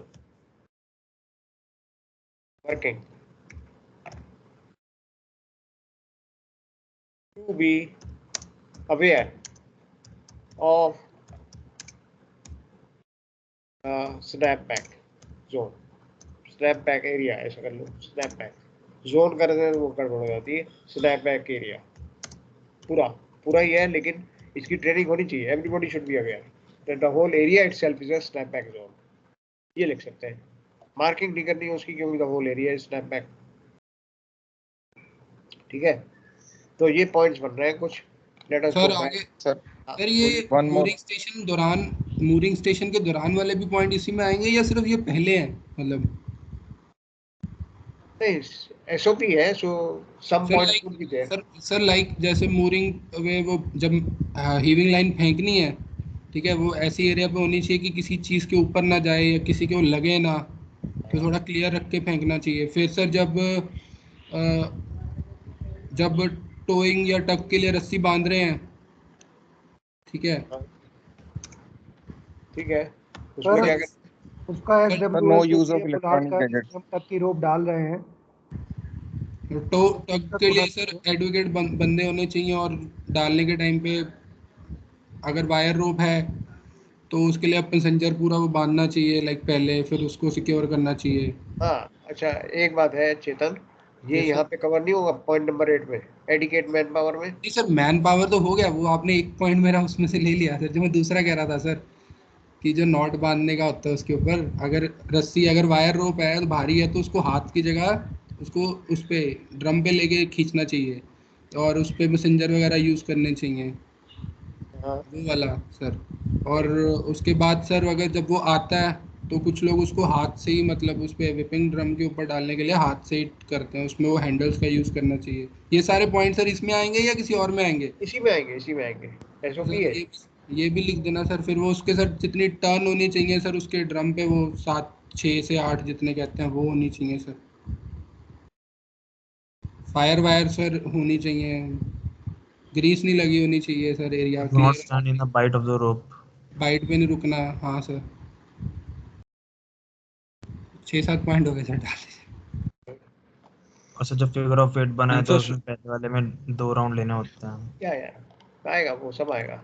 अच्छा एक बात है, ये देखना जरा, ये पहले कभी डिस्कस हुआ था, तो ये देखो इसमें से कुछ मिस कर रहे हैं. Minimum number of people required वो आ जाएगा एडिकेट मैन पावर में, which is operational tested done, lights adequate, testing of communication, PP correctly donned. ठीक है, discussion of plan mooring arrangement with all in the toolbox meeting, check sir availability. Anchors ready for use. ये आ गया, have anchors ready for use. ये एक point है, it should be there.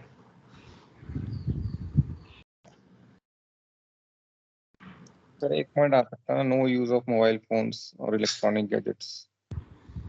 एक second ना, एक सेकंड, पहले इसको कॉपी कर ले। अच्छा, इंटरेस्टिंग पॉइंट है, इंपॉर्टेंट पॉइंट है। आप क्या कह रहे हैं? Sir no use of- use of mobile phones at anchor station, mooring stations।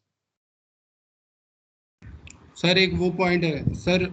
Sir अगर दो रस्सियां मतलब सर कोई भी ऐसा नहीं करना चाहिए कि एक बिट से मूरिंग लाइन पे मतलब वायर रोप भी जा रही हो और नॉर्मल रोप भी जा रही हो, अगर आप दोनों यूज कर रहे हो तो। सर एक पे टोइंग को से देने सर के वायर रोप टाइम भी पे जा रही दोनों हो सेम और सेम दूसरी, डायमेंशन और हाँ सेम सेम, उसकी हाँ जी, प्रॉपर्टी की रोक नहीं होती है। हाँ और सर जब हम ये बेसिकली बता देते सेम हैं टाइप्स ऑफ रोप तो उसमें should be shopping use. Card use sir. हाँ, क्रिस क्रॉस नहीं होना चाहिए, क्रिस क्रॉस अच्छा, नहीं होना हाँ, चाहिए। Okay okay. Sir criss cross अगर किसी पे क्रॉस हो रहा है तो सर उसमें प्रॉपर ग्रीस या उसका कवर आता है आजकल sir, for to the chafing purposes, कि चाविंग ना हो उसके लिए डालते हैं सर, वो भी डालना चाहिए फिर। प्रिवेंशन ऑफ चैफिंग हाँ जी, फॉर वो एनी उसका रीजन। सर अगर रोलर्स नहीं है तो शॉपिंग कार्ड डल जाते हैं। सर वो कभी कभी जैसे एसटीएस के टाइम पे वो पीछे की साइड जाती है ना, अगर प्रॉपर लोकेशन ना हो उस जगह की तो वो रोप थोड़ी टेढ़ी हो जाती है, फिर वो चाव होती रहती है वहाँ पे उसके लिए। हाँ ठीक है, इसमें आ जाएगा prevention of chafing against chafing of crops. अच्छा, ये देखना है ना, एक दो पॉइंट्स हैं जो पहले आए थे किसी समय। अवेलेबल ड्रम ये आ गया, टर्म्स आ गया, ठीक है। Self tensioners calibrated and in use. Self tensioners, sir ये इसको वो बोलते हैं ना सर, ये मैसेंजर है ना, मैसेंजर कह दिया, स्टॉपर है ना, वायर स्टॉपर्स उसको कहते हैं सर, सेल्फ टेंशनर्स। नहीं नहीं नहीं, नहीं ऐसा है नहीं, कि ये ऑटोमेटिक विंचेस में होता है, यस, ऑटोमेटिक विंचेस में। आपने अच्छा, उसको सेट कर हाँ, दिया, आपने उसको ओके, सेट कर दिया। अगर वो स्लैक हो रहा है तो अपने आप हॉल अप कर लेगा। सेल्फ अच्छा टेंशन, ठीक है सर, ये ऑटोमेटिक में होगा। हाँ, उसको आपने यूज कर रहे हैं आप उसको, ताकि हमेशा वो एक पर्टिकुलर टेंशन में रहे, ठीक है। एंड सब रेंडरिंग पॉइंट शुड बी, मतलब मैक्सिमम जो टाइटनिंग पॉइंट्स है that should be also marked. ये देखिए, ब्रेक रेंडरिंग की बात कर रहे हो ना, brake rendering and capacity test.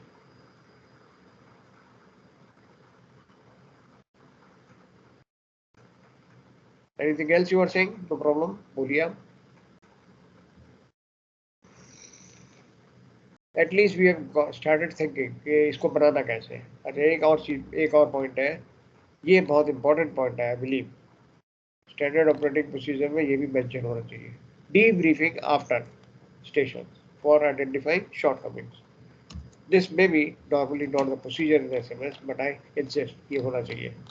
We must do this because you may learn something new.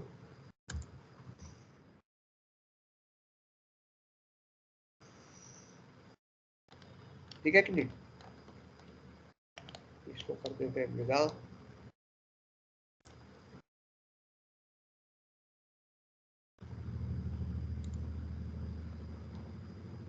हाँ, permit to work also be should be there.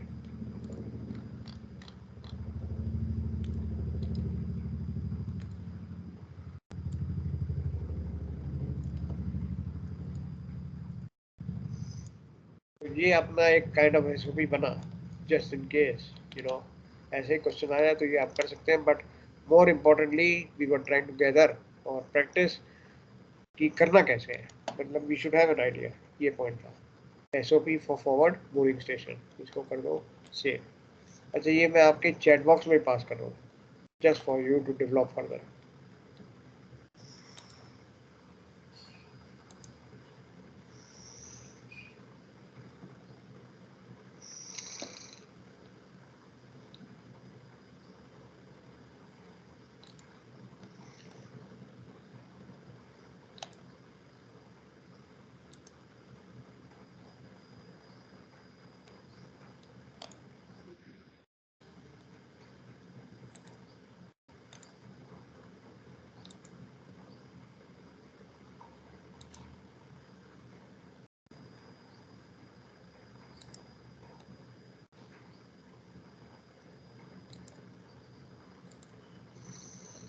Okay, it's passed on here.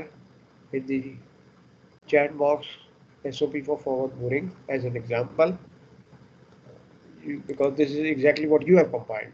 तो आपको आइडिया हो गया है कि ऐसे ऐसे बनाना है. Now the question could be anything else, but this is only to give you an idea that you have to go around like this. ठीक है जी?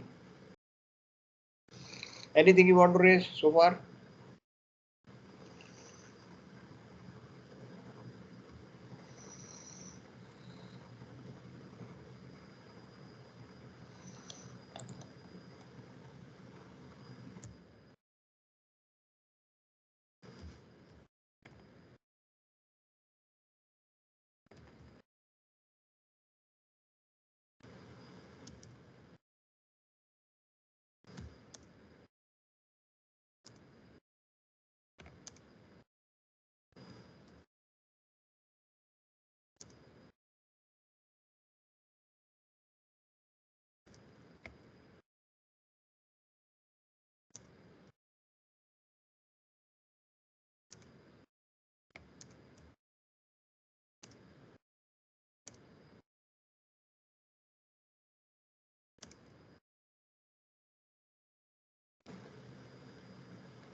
Okay, we are done with the topic itself, SOP. So, do you have anything to raise, or you can respond to this chat box? If you got anything, you can talk. Right?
Yes, dear. Good afternoon, everyone. Good afternoon, sir. Good afternoon, sir. Good afternoon. Good afternoon, sir. Yeah. Good afternoon, dear. How are you all? Good.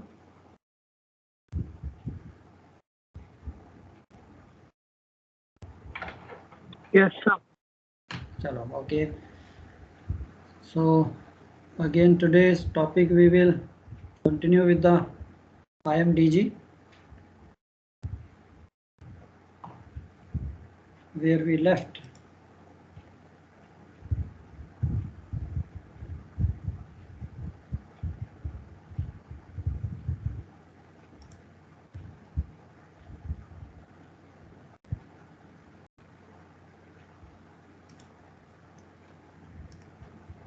So what we were studying last session was up to the packing, and these are the packing groups which we can make out from the column 5 of DGF according to the UN number. Next हमारे पास आ जाता है marking, labelling, play carding. मेरे मन में पहला question आता है, why, what is the importance of this marking, labelling? Why this goods to be? हाँ जी, go ahead.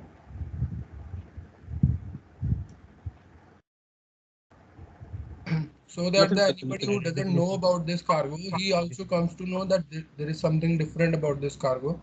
Okay. This is for a normal person, and if you know it, that is having some different properties. That is a DG cargo by just looking at without just a glimpse of it.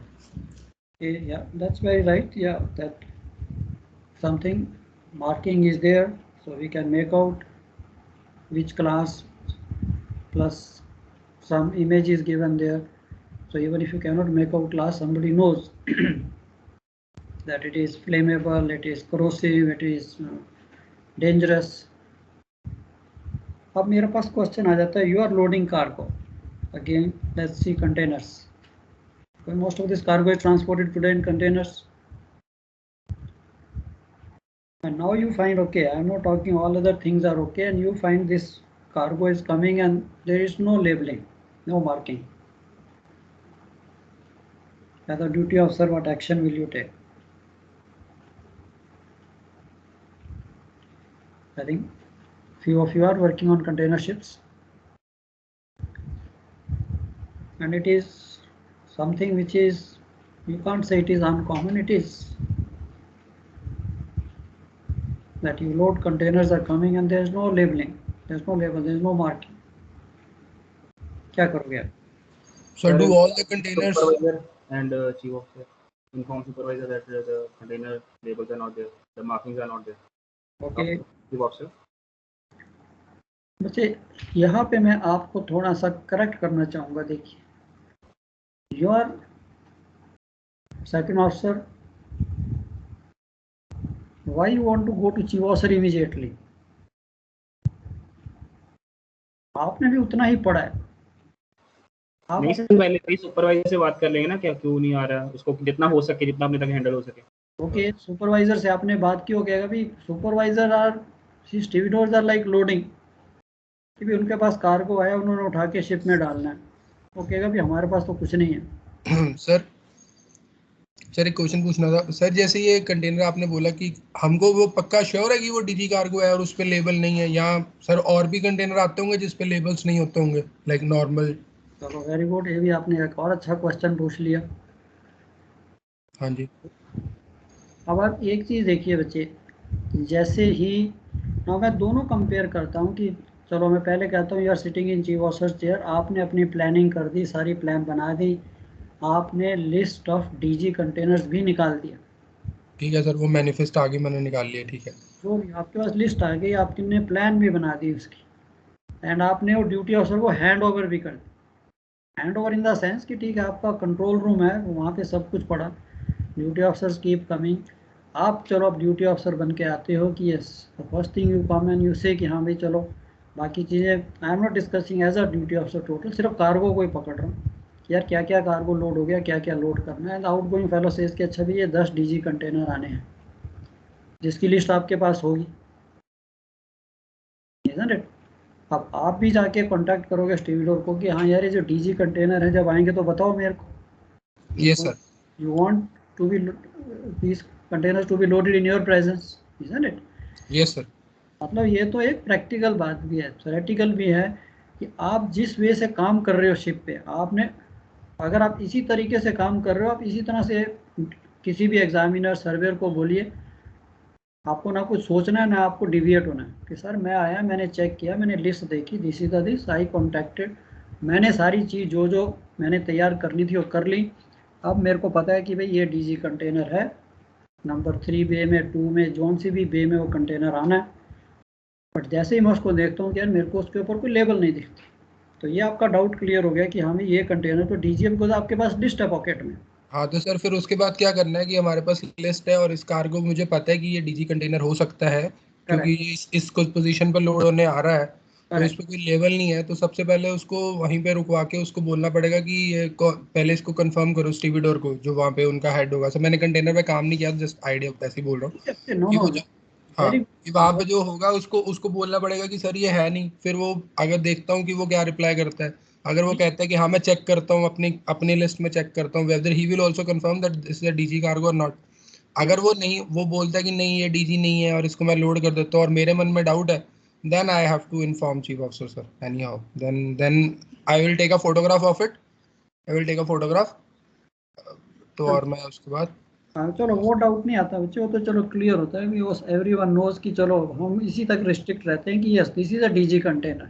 हाँ sir, नहीं मतलब उसको स्टीविडोर को मैंने जब बोला कि हाँ ये इस पे ये यहाँ पे आ रहा है, ये मेरी पोजीशन के हिसाब से डीजी कार्गो है, मेरी लिस्ट बोल रही है और आपके इसमें लेबल नहीं है, तो फिर वो भी एक बार तो अपनी लिस्ट वो भी चेक करने जाने जाएगा ना कि ये डीजी कार्गो, इस पे लेबल क्यों नहीं है। तो अगर वो मुझे बोले कि बाद में कि हाँ भी मुझे नहीं पता ये जो, और उस चक्कर में अगर मैं डाउट में हूँ, तो फिर मैं उसकी फोटो वगैरह खींचूंगा, मैं चीफ ऑफिसर को बुलाऊंगा, तो बोलूंगा भाई इसको देख लो अब कि ये इसका क्या कर सकता है। और सर वो बताओ वो क्या कर सकते हैं आगे, क्योंकि पेपर उसी के होने हैं हमारे। सुनिए ना, यही तो चीज़ है, वो इतनी नहीं है, अब हम इसको कट शॉर्ट कर रहे हैं कि ठीक है अभी आपके पास डीजी है, ठीक है आपने उसको पूछा, वो भी कहता है कि हाँ ये डीजी है, नंबर है, कंटेनर्स की तो डाउट ही नहीं होता, कंटेनर नंबर है, पोजीशन को तो छोड़ दीजिए, कंटेनर नंबर है, डीजी कंटेनर का नंबर है, कंटेनर 2 कंटेनर में तो एक नंबर होगा नहीं कि यार ये कंटेनर नंबर सो एंड सो इधर, ये डीजी कार्गो है, इसमें कौन सी क्लास 3 4 5 जो भी है कि भी लोड हो रहा है, मार्किंग नहीं है। आपने स्टीविडोर को पकड़ा, उसका जो भी इंचार्ज था, आपने ठीक है उसको कह दिया, उसने बड़े प्यार से कह दिया सेकेंड आई हैव नो लेवल, आई डोंट नो, आपका reaction, are you going to load container और not? Sir, we cannot load. अगर आप कंटेनर को स्टॉप करते हो, isn't it, आपकी पूरी की पूरी वहीं पे सारा कुछ रुक जाएगा, बिकॉज उस कंटेनर की जगह वो दूसरा कंटेनर नहीं लोड कर सकता, बिकॉज प्लान चेंज हो जाएगी। तो भी है सर, लेकिन सर उस कंटेनर को लोड नहीं कर सकते क्योंकि सर अगर एक बार ऑन बोर्ड आ गया और बाद में डिस्चार्ज पोर्ट पे किसी ने हमको कह दिया, तो हम कुछ जवाब देने लायक नहीं है उस केस में। ठीक है बच्चा, हम उसी स्टेप पे जा रहे हैं ना कि लोडिंग में जा रहे हैं, बड़े प्यार से हम, ठीक है हमने आपने उसको कहा, वो कहता नहीं, आप अगर कंटेनर को कहते नहीं भी I am not going to load this container, because उस जगह वो दूसरा कंटेनर नहीं लोड करेगा, बिकॉज प्लान चेंज हो जाएगी। प्लान चेंज होने से पहले, प्लान चेंज करने से पहले ही will contact the terminal planner, isn't it? Terminal planner का कॉल सीधे चीफ ऑफिसर को आ जाएगी, चीफ वाई कार्गो स्टॉप। अब आप मेरे को बताइए कि यस कि आपने ठीक है कार्गो तो रोक दिया, अब आप कार्गो रोक के हम बैठ तो सकते नहीं, ठीक है 5-10 मिनट के लिए आप उसको कह सकते हो कि भैया वेट आई विल चेक, दो भैया। अब आप क्या करोगे? चीफ ऑफिसर तक तो बात जाएगी, बाद में जाएगी ना, अगर मैंने चीफ ऑफिसर को बताना है यार, फिर तो वो तो एक एबी भी बता सकता है। लॉग बुक में एंट्री सर, लॉग बुक में एंट्री कर लूंगा। ओके सर पता नहीं है सर मुझे, मैंने कंटेनर करा नहीं, बट कुछ भी होगा लॉग बुक में एंट्री अगर, सजेशन है 2 मिनट, कोई बात नहीं 1 मिनट तो, क्योंकि कार्गो रुका ना सर, स्टॉपेज हुआ अगर 5 मिनट का भी, तो स्टॉपेज की एंट्री होनी पड़ेगी। चलो कोई बात, एनीबडी जिसने कंटेनर पे काम किया है, जस्ट टेल मी आपके मन में क्या आता है, मैं अभी आपको ड्यूटियों से पूछता हूँ कि हाँ यार मैं क्या, मेरे को क्या करना चाहिए, जिन्होंने चलो कंटेनर्स वालों को कि बताइए क्या करेंगे आप? सर नॉर्मली वो प्रोवाइड करते हैं, ऐसे पे प्ले कार्ड वगैरह रहते हैं स्पेयर में, नहीं है तो प्रिंट आउट लैमिनेट वगैरह करके लगा सकते हैं उसके ऊपर। Okay, anybody else? डिस्ट्रीब्यूटर को बोलेंगे कि एक बार कंफर्म कर ले और लेबल लगा दे। ठीक है बच्चे, आपने कह दिया, आई एग्री विद यू। मैं आपका स्टीविडोर का इंचार्ज हूँ, चलो मैं ही फोरमैन हूँ, आपने मेरे को कह दिया, मैं आपको बड़े प्यार से कहता हूँ कि सेकंड मेरे पास नहीं है, बिकॉज मैं तो लोड करने वाला आदमी हूँ, मेरे पास तो जो कार्गो है मैंने वो आपके जहाज पे लोड करना है लाइक अ लेबर, मेरे पास तो नहीं है। उसने कह दिया कि भी मेरे पास नहीं है, अब मैं क्या करूँ? देखिए इट्स वेरी वेरी क्लियर, यही चीज हमने यहाँ पे पढ़ी है, यहाँ पे आपके सामने ये देखिए। परमिशन लेनी पड़ेगी सर, बताना पड़ेगा सर। प्लानर को कांटेक्ट करेंगे ना हम कि भाई वो लेबल ला के देंगे। सुनिए पोर्ट सिक्योरिटी ऑफिसर होता है सर, वो ला के देगा। क्या तो रहा हूँ ना कि यस यही चीज है कि उन्होंने कह दिया स्टीविडोरिंग कंपनी क्या चीज है। स्टीविडोरिंग को तो कभी ट्रांसपोर्ट चौक पे माल आया उसको ट्रक पे चढ़ाना है, दैट्स ऑल। आप वो तो लेबर उनको क्वेश्चन करेंगे कि अभी देखो हमारे पास जो आया था, हाँ अगर आप कहते हो नहीं लोड करना तो मैं नहीं लोड करता, आप कह रहे हो ये डैमेज है इसको नहीं लोड करना, ओके नो, वो तो सीधा क्वेश्चन पूछेंगे यस और नो। आपने कहा भी नहीं मैंने लोड नहीं करना। अब इसके लिए क्वेश्चन यही बनता है कि अगर उसके पास है, आपने ठीक कहा कि उसको कहते भी देखिए आपके पास है, तो मोस्ट 99% है दोज पीपल पोर्ट में, nobody will keep those labours, jail से नहीं, सॉरी। आप अपने ऑफिस में जाइए, normally the ships which are carrying dangerous cargoes, tomorrow you're going to be chief officer, you have to have some spare labels with you. Her class के 2-2, 3-3 label आप अपने office में रखते हो।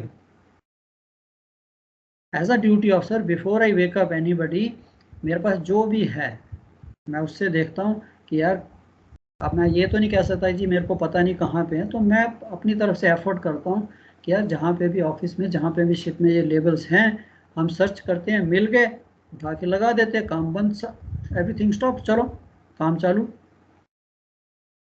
The show has to go on. अब problem आ गई कि यार मैंने सर्च भी किया ऑफिस में जहाँ पे हम रखते थे, शिप में भी वो लेबल नहीं है, and I cannot stop the working of the ship. अब मेरे पास एक ही आंसर आ जाता है, स्टीविडोर ने कह दिया नहीं है, मेरे पास भी नहीं है, एंड ये इसीलिए लिखा packages containing dangerous cargo shall be provided distinct labels और स्टेंसल्स ऑफ द लेबल्स। उस वक्त मेरी यही जिम्मेवारी बनती है कि मैं अपने आप कुछ ना कुछ उस कंटेनर को मार्क करूं, चाहे स्टेंसल बना के, चाहे कुछ है, पेंट नहीं करना, कंटेनर को डीफेस नहीं करना, but I should have something. You are loading in African port है जहाँ पे खाना नहीं मिल रहा, आप किसी को भी फोन कीजिए, रात का टाइम है 12-1 बजे आप लोड कर रहे हो, where they going to get you the labels. अब आपने कहा भी ठीक है नहीं मिल रहे, यहाँ पे भी नहीं है, शिप पे भी नहीं है, ओके, मैं कुछ ना कुछ आइडेंटिफिकेशन उस कंटेनर के ऊपर लगाता हूँ, स्टेंसल ये वाली क्लास वो क्लास, उसको लगा के ठीक है भैया आप लोड कीजिए। लेकिन ये एक्सेप्ट करते हैं पोर्ट डिस्चार्ज पोर्ट पे? सुनिए ना, अभी हम डिस्चार्ज का, अभी तो हम लोड पोर्ट से ही नहीं निकले। अब आपने ये चीज सारी कर ली, इतना आपने कर लिया, देन अगर आपको डाउट आता है, नॉर्मल टाइम है, you can ask chief officer कि सर मैंने लेबल ढूंढे हैं, अगर आपने कहीं और जगह पे रखे हैं, if it is possible please let me know, this is a situation.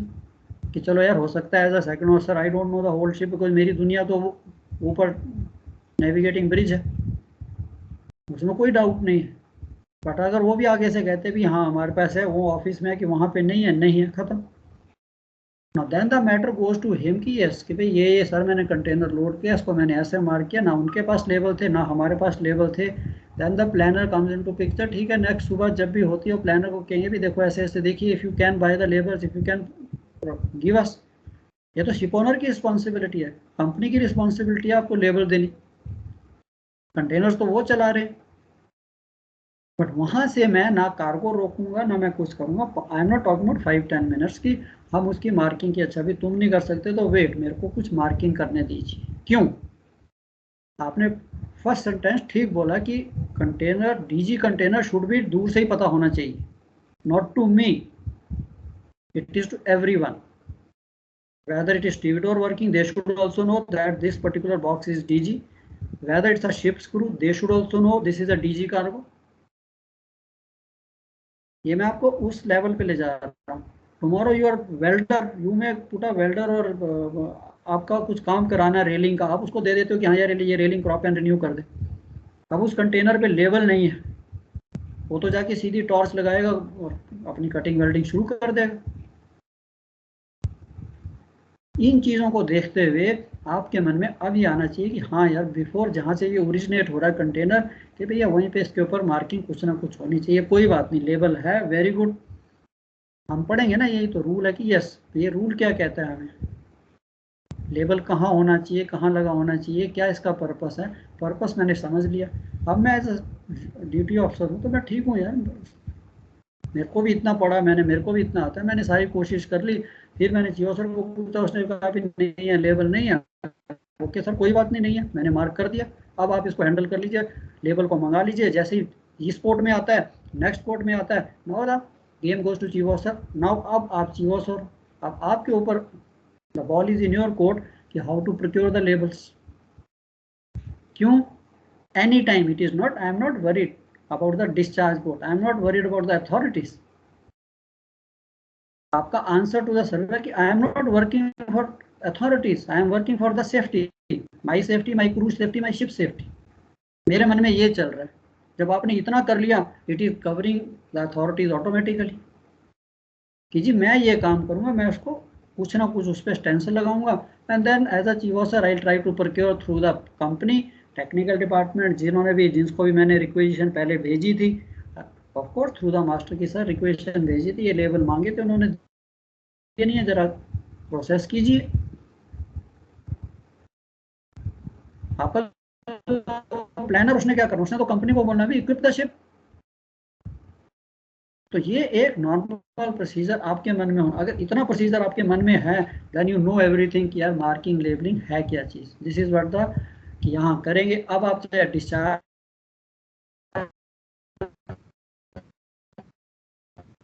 you know that anybody walking on deck, he can see that this container is DG।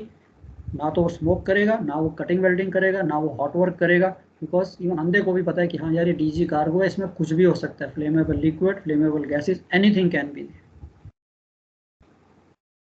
सो इतनी प्लीज अपने माइंड में रखिए, you are all perfect। The method of marking the correct technical name, of fixing labels or applying stencils or labels or affixing play cards on packages containing dangerous food shall be such that this information is still identifiable even the package is surviving at least। ये तो उसने उसकी quality दे दी कि हाँ भाई ठीक है, हमने उसको टेम्परेरी स्टेंसर लगा दिया था, उसके बाद हम इसके ऊपर पक्का लेबल लगाएंगे जिसके लिए इसकी आइडेंटिफिकेशन और टर्म जो है और उसकी जो स्पेसिफिकेशन है, that it should be able to withstand even 3 months immersion। Tomorrow the ship go container goes down in the water, the authorities first thing ask they want to know 25 container पानी में गिरे यार, DG container को ढूंढते रहेंगे, because that is the first thing they want to recover from the water. So in considering suitable marking, labeling and play carding method, account shall be taken of the durability। वो तो material पे आ गया, तो बाद में हम उसको material लगाएंगे। अब आपका शिप डिस्चार्ज पोर्ट पे आता है, stevedores are coming, PSC is coming, your cargo bureau people are coming, किनारा से सब आते हैं। I don't know if any of you have faced, must have, I have faced, they put up personal fine, and ये about 12-13 years back की बात कर रहा हूँ, in Bremerhaven. They put up personal fine if the container is not having a label। और उनकी बात भी ठीक थी, वेरी कन्विंसिंग कि डियर आप जो गैंगवे से आते हैं, they ask the AB you got DG cargo on board, he very happily replies yes, he says can I have the DG plan. उसने बड़ी अच्छी तरह से उनको डायरेक्ट किया फायर वैलेट में, plan was there, very happy. Then they look around and they found container ship पे होता है नो स्मोकिंग का साइन, किधर भी नहीं है गैंगवे के पास। तो मैंने पहला क्वेश्चन उसको पूछा, व्हाई नो स्मोकिंग साइन।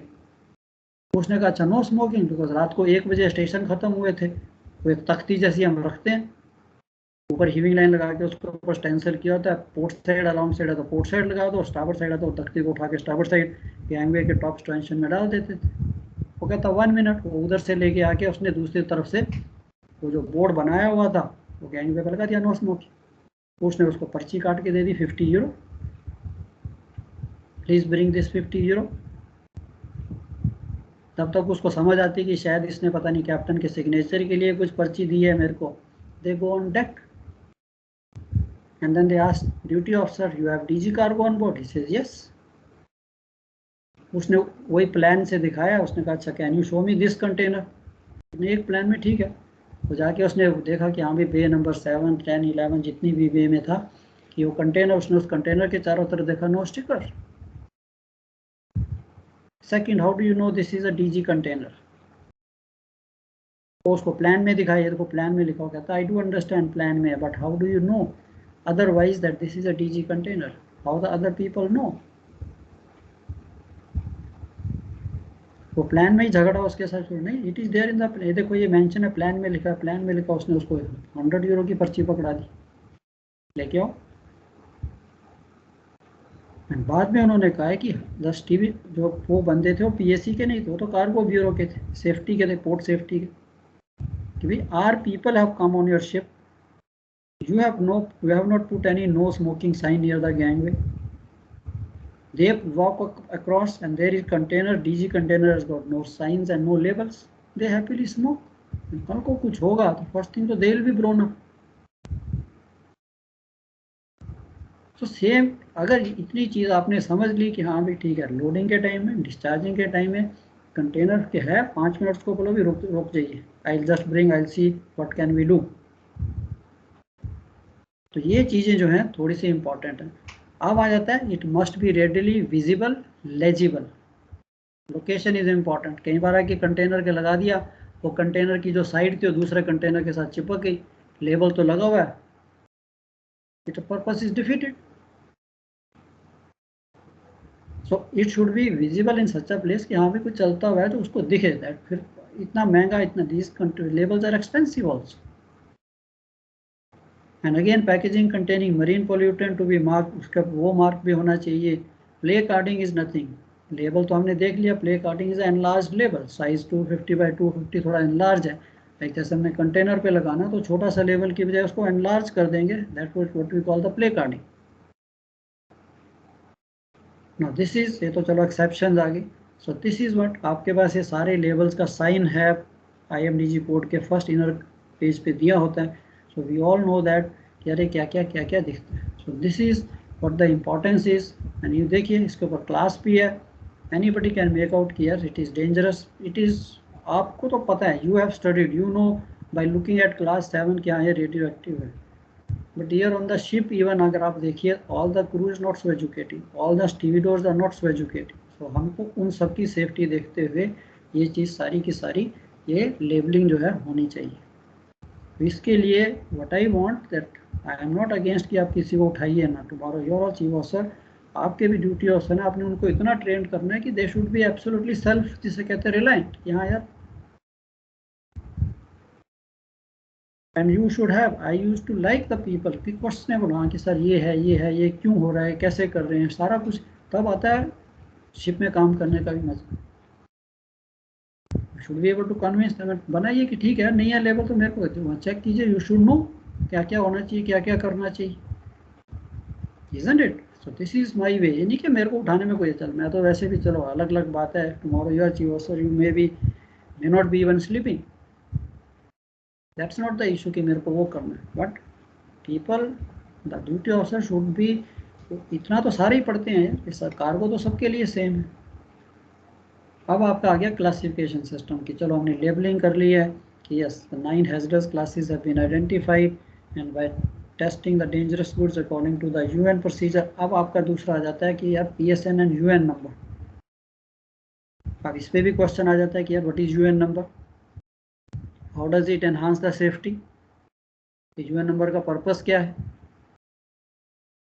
इसमें सिंपल है, within each 9 hazardous classes dangerous goods are uniquely identified by 2 pieces of information, a 4-digit number known as UN number which is preceded by letter UN and the corresponding proper shipping name। अब इसकी सबसे ज़्यादा जो इसने purpose solve किया है, that is if you ask me the language barrier, कि एक तो प्रॉपर शिपिंग नेम आ गया उसका। Example if you see UN 1223 kerosene, all over the world people will definitely, आप इसको स्टडी कर सकते हैं UN 1 2 2 3 क्या है, बुक खोलिए kerosene, people will understand kerosene क्या है। अगर हम इसमें अपने कोई दूसरे नाम ट्रेड नेम्स लेके चलते तो kerosene is known even in our country with many different names which people from north to south cannot understand. So together the UN number and PSN uniquely identify dangerous goods from each other. They enable rapid and precise identification during transport, ensuring correct handling, storage, segregation. तो UN number का purpose देखिए कितना अच्छा है. By just merely knowing the UN number, I can make out the entire properties of the cargo.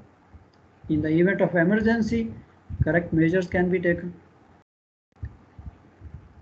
And using this number, the DG enhances the safety by overcoming language barriers. अब आप कहोगे कि ठीक है प्रॉपर शिपिंग नेम है उसको kerosene, I can take that. You see there are certain cargos like example avoiding confusing similar names. For example titanium powder. Titanium powder की properties जब वो when it is wetted is different and when it is dry उसकी properties या dangers different हो जाते हैं. अब उन्होंने इसको अलग अलग UN नंबर दे दिया. Okay, I look into UN 1352, उसकी properties I know it's a flammable solid. And when I look into UN 2546 है वो भी titanium powder, it is spontaneously combustible. तो कई बार आपको आपके क्वेश्चन में ये भी आ सकता है right short note on UN number. तो UN नंबर का ठीक है आपने एक्सप्लेन कर दिया UN नंबर है क्या, इसका पर्पस क्या है, how does enhance the safety, language barriers, ये सबको कैसे ओवरराइड करता है. And very easy for me to use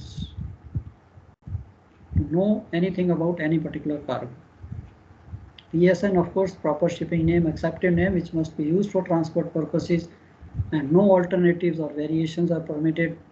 And of course, PN is that part of the name which appears in DG list in the alphabetical index in the capital letters only. So PSN also helps us.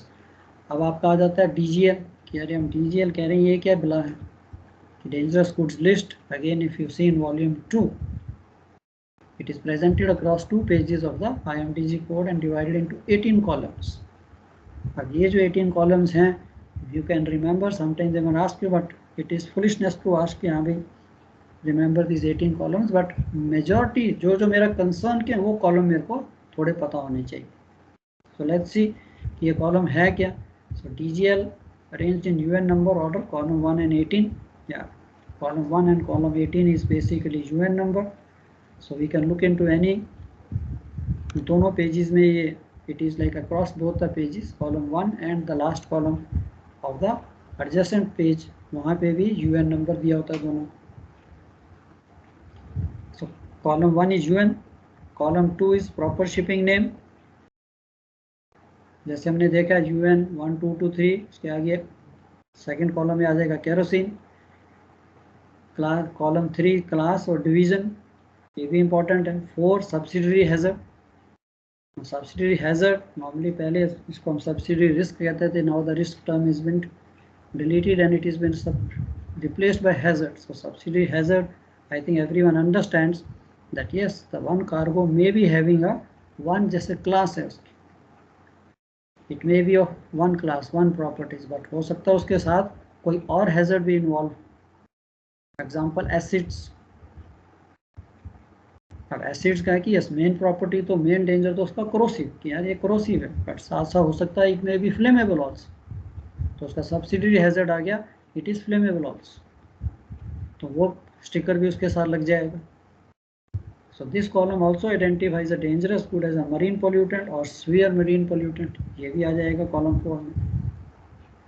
P और double P. column 5 packing group, हमने देख लिया packing group 1 2 3, वहाँ से भी मेरे को intimation मिल जाती है समथिंग यहाँ यार किस टाइप की पैकिंग है. अगर packing required is packing group 1, that means this cargo is little serious, इसकी पैकिंग जो है स्ट्रॉन्ग होनी चाहिए. 2 थोड़ी कम होती है, 3 थोड़ी और फ्रेगाइल हो जाएगी. ठीक है, the cargo is not so much of danger कि उसकी पैकिंग उस टाइप की हो. 6 again special provisions, not so limited quantities. Yes, now this is also, this column is in 2, basically 7A, 7B. So I will discuss this limited and accepted quantities later on. So basically this gives these two columns, 7A and 7B, limited and accepted quantities. Packing instructions, किनारा वालों का काम है, हमें नहीं important. Special packing provisions, IBC packing provisions, because we are not packing the cargo. So उनके लिए column 9 and 10. 11 again IBC, 12 IMO tank instructions, UN tank and bulk carrier instructions, bulk container. अब आपका column 15, इन सबको छोड़ के 1 2 3 4 5 6 7 तक हमने देख लिया. 15 is EMS. Now this is most important for me as a cargo planner, as a cargo officer, that EMS refers to the relevant emergency schedule for fire and spillage in the EMS guide. EMS guide हमारे supplement में दी होती है. We will study this also. EMS क्या है इसको detail में, very common from the question point of view also, चाहे वो रिटर्न्स हो चाहे वो ओरल्स हो, क्या EMS क्या चीज़ होती है, तो इसको भी पढ़ेंगे. Column 16 again 16A 16B stowage and handling and segregation categories and properties and observation, and again column 18 back to UN number, last वाला column है. So ये अगर आप list देखना चाहेंगे, I have the old copy of this, what you call the DG की, not the latest volume. So अगर आप volume 2 को देखते हैं, dangerous goods list, so this basically appears like this. Left hand side का page and right hand side page next वाला होगा. So left hand side UN column number 1, it looks like this. Column 1 2 3 4 5 6 7. 7 is basically 7A 7B. So these columns are like this: proper shipping name, class, subsidiary risk, packing group, special provisions, limited accepted quantities, and again 8 9 10. And first is, if you see the UN numbers all arranged from serial wise, right from 0 1 to in that order. So मेरे पास जो भी UN number है मैं उसको खोल के देख सकता हूँ. And column 12 13 14 up to column 18 ये आपका राइट हैंड साइड का page of that same book volume 2.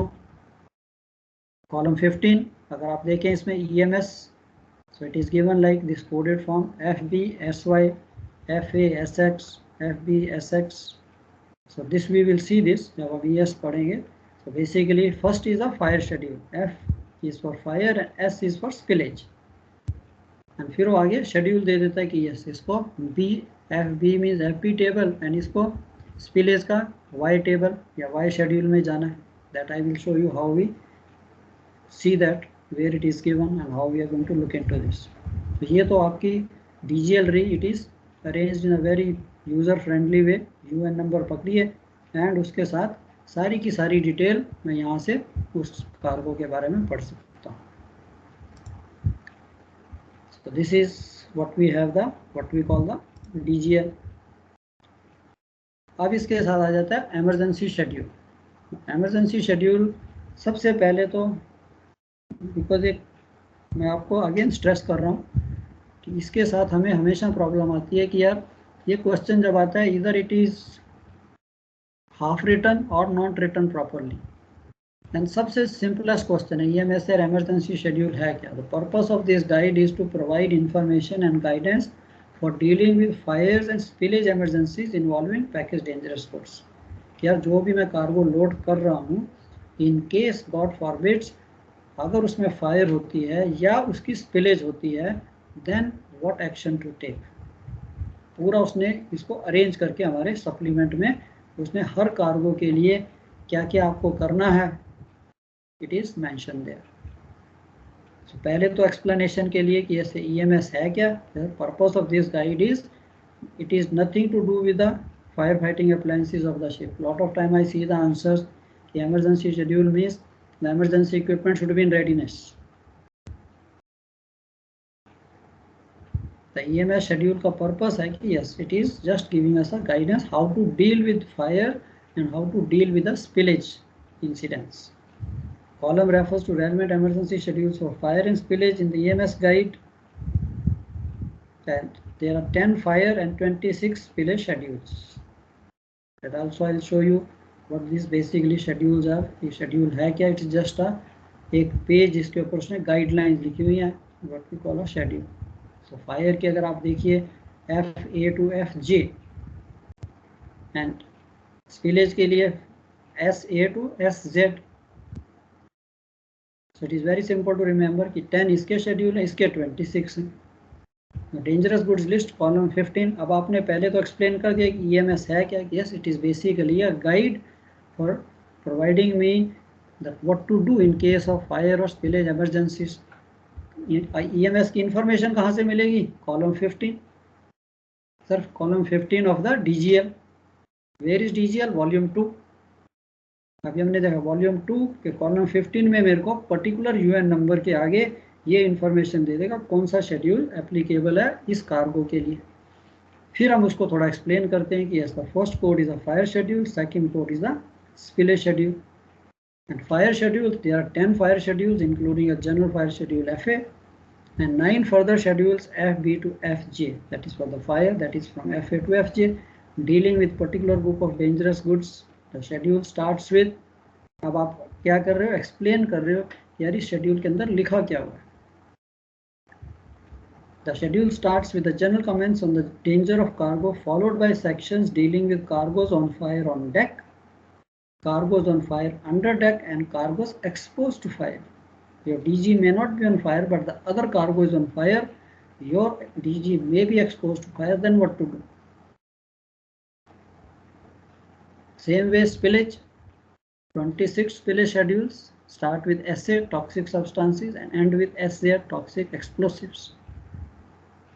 यहाँ पे भी sections generally correspond to the fire schedule ones, but there is a more differentiation between small and large spillages.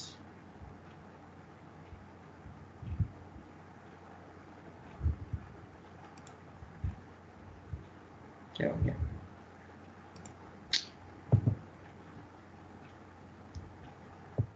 Let's see how this. Oh good God.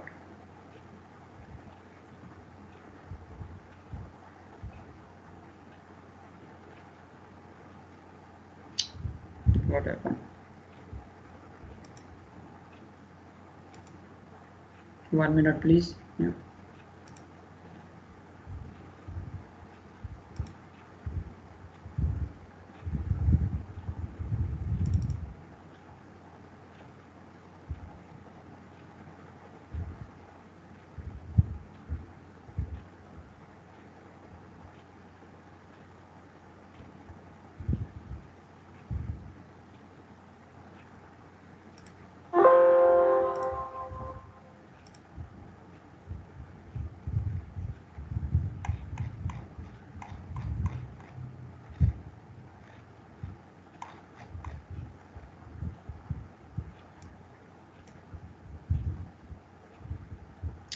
Something wrong with the power.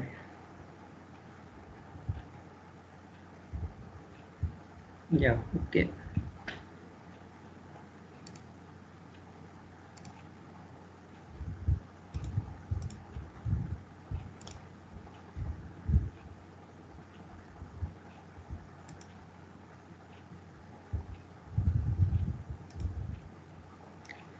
Yeah, okay dear, I hope all of you can hear me. Something went wrong. Yes, sir. Yeah, okay dear, okay, chalo, we are back. So what I wanted to show is what all is given in this year emergency schedule or how they look like. Now this is your copy of supplement. Now in supplement, if you open emergency schedules for fire, now here you have the schedules FA to FZ, FA to FJ, and they are given the page number. So basically if you see what all is given here,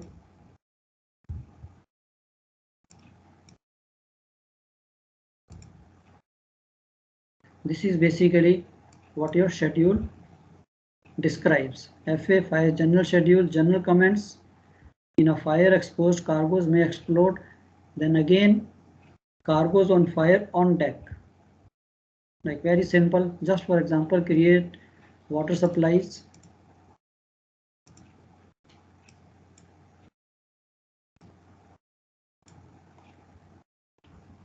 and cargoes on fire under deck. Simple stop ventilation, close hatches, cargo exposed to fire, what to do. And again, this is basically your FA schedule. Similarly, if you see if the FB is applicable for explosive substances articles, there also he mentions the general comments that what to do. Cargoes on fire, packages, cargoes on fire on deck, cargo on fire under deck, cargoes exposed to fire. So in simple one page, they give us a very good guideline that how to deal with these fires, whichever schedule is applicable. और ये schedule हमें column 15 में against that UN number दिख जाएगा कौन सा schedule applicable है. FA applicable है, FB applicable है, FC applicable है. मैं उसको खोलता हूँ and if I am little bit prepared before we start loading and ज़्यादा से ज़्यादा 3, 4, 5 क्लासें हम लोड करेंगे. हो सकता है उसके लिए हमें 1 या 2 शेड्यूल है. अगर मैं इसकी चाहे फोटो कॉपी भी निकालूं चाहे वैसे ही फोटो लेके रखूं, so I know immediately something happens, I know how to handle this. So this is the idea of this. Basically if you ask me the emergency or EMS. इसी के अगर हम आगे चलें तो we'll get for the spillage. ये तो आपके फायर के थे. Now if you see for the spillage,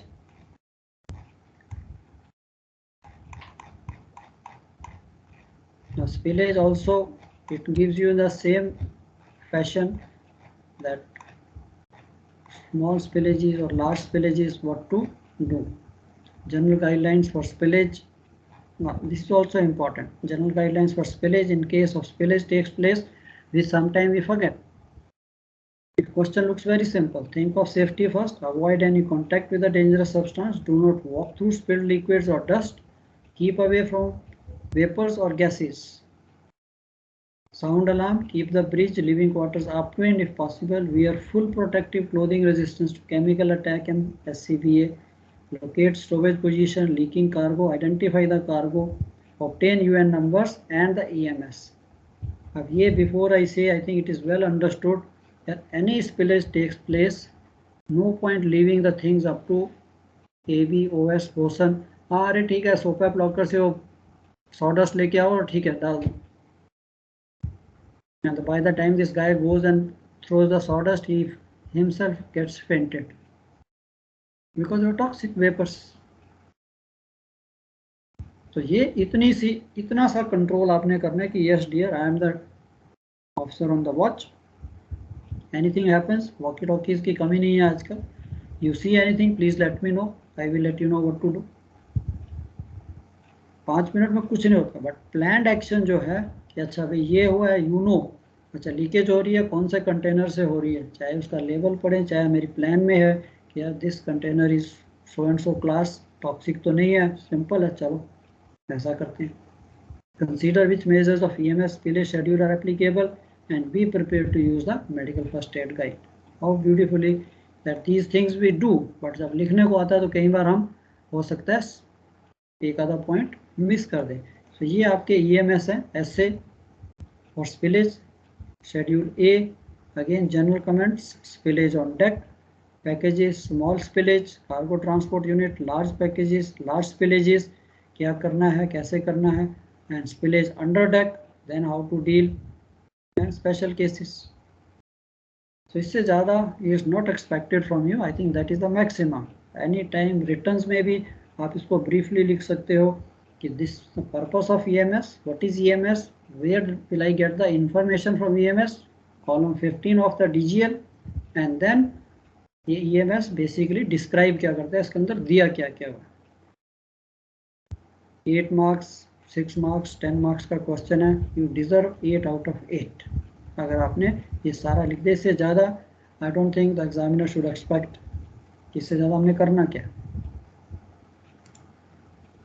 तो ये तो था हमारा कि emergency schedules, how we handle these emergencies regarding your DG cargo. अब इसके साथ आ जाता है यार MFAG, ये भी कॉमन है आंसर्स में कि yes medical first aid guide क्या चीज़ है. Medical first aid guide as the name suggest, this is also in the supplement.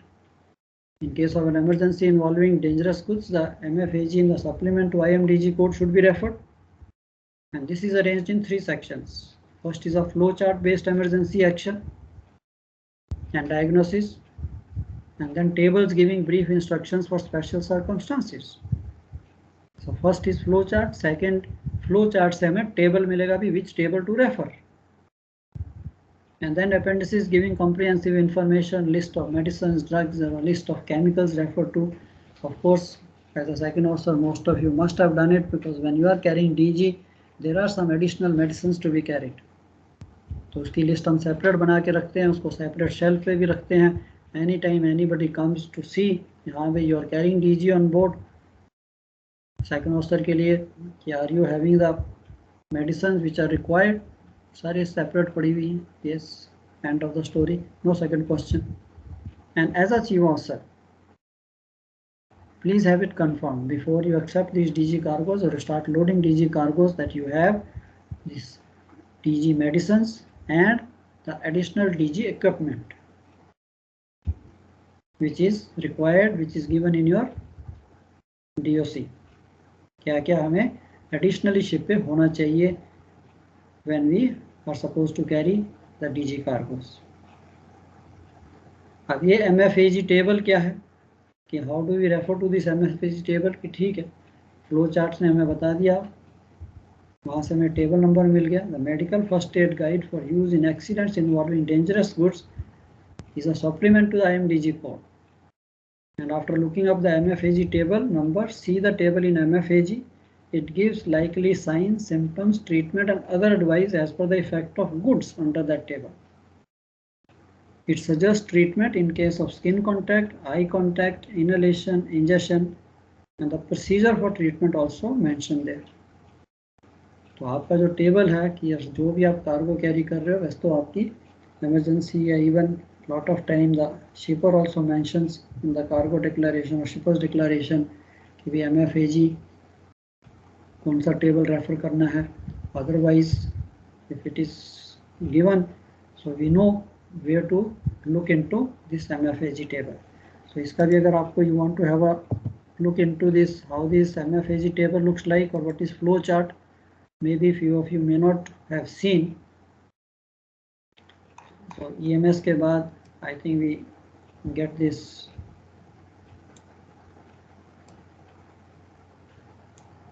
is the EMS guide, MFAG, yes. So this is your basically the flow chart, how this flow chart looks like. Emergency action, does the casualty need to be rescued from a polluted atmosphere? Yes, go to table 1. If no, has breathing stopped? If yes, go to table 2 and 3. If no, answer is no, then the next step is the casualty unconscious. If yes, go to table 4.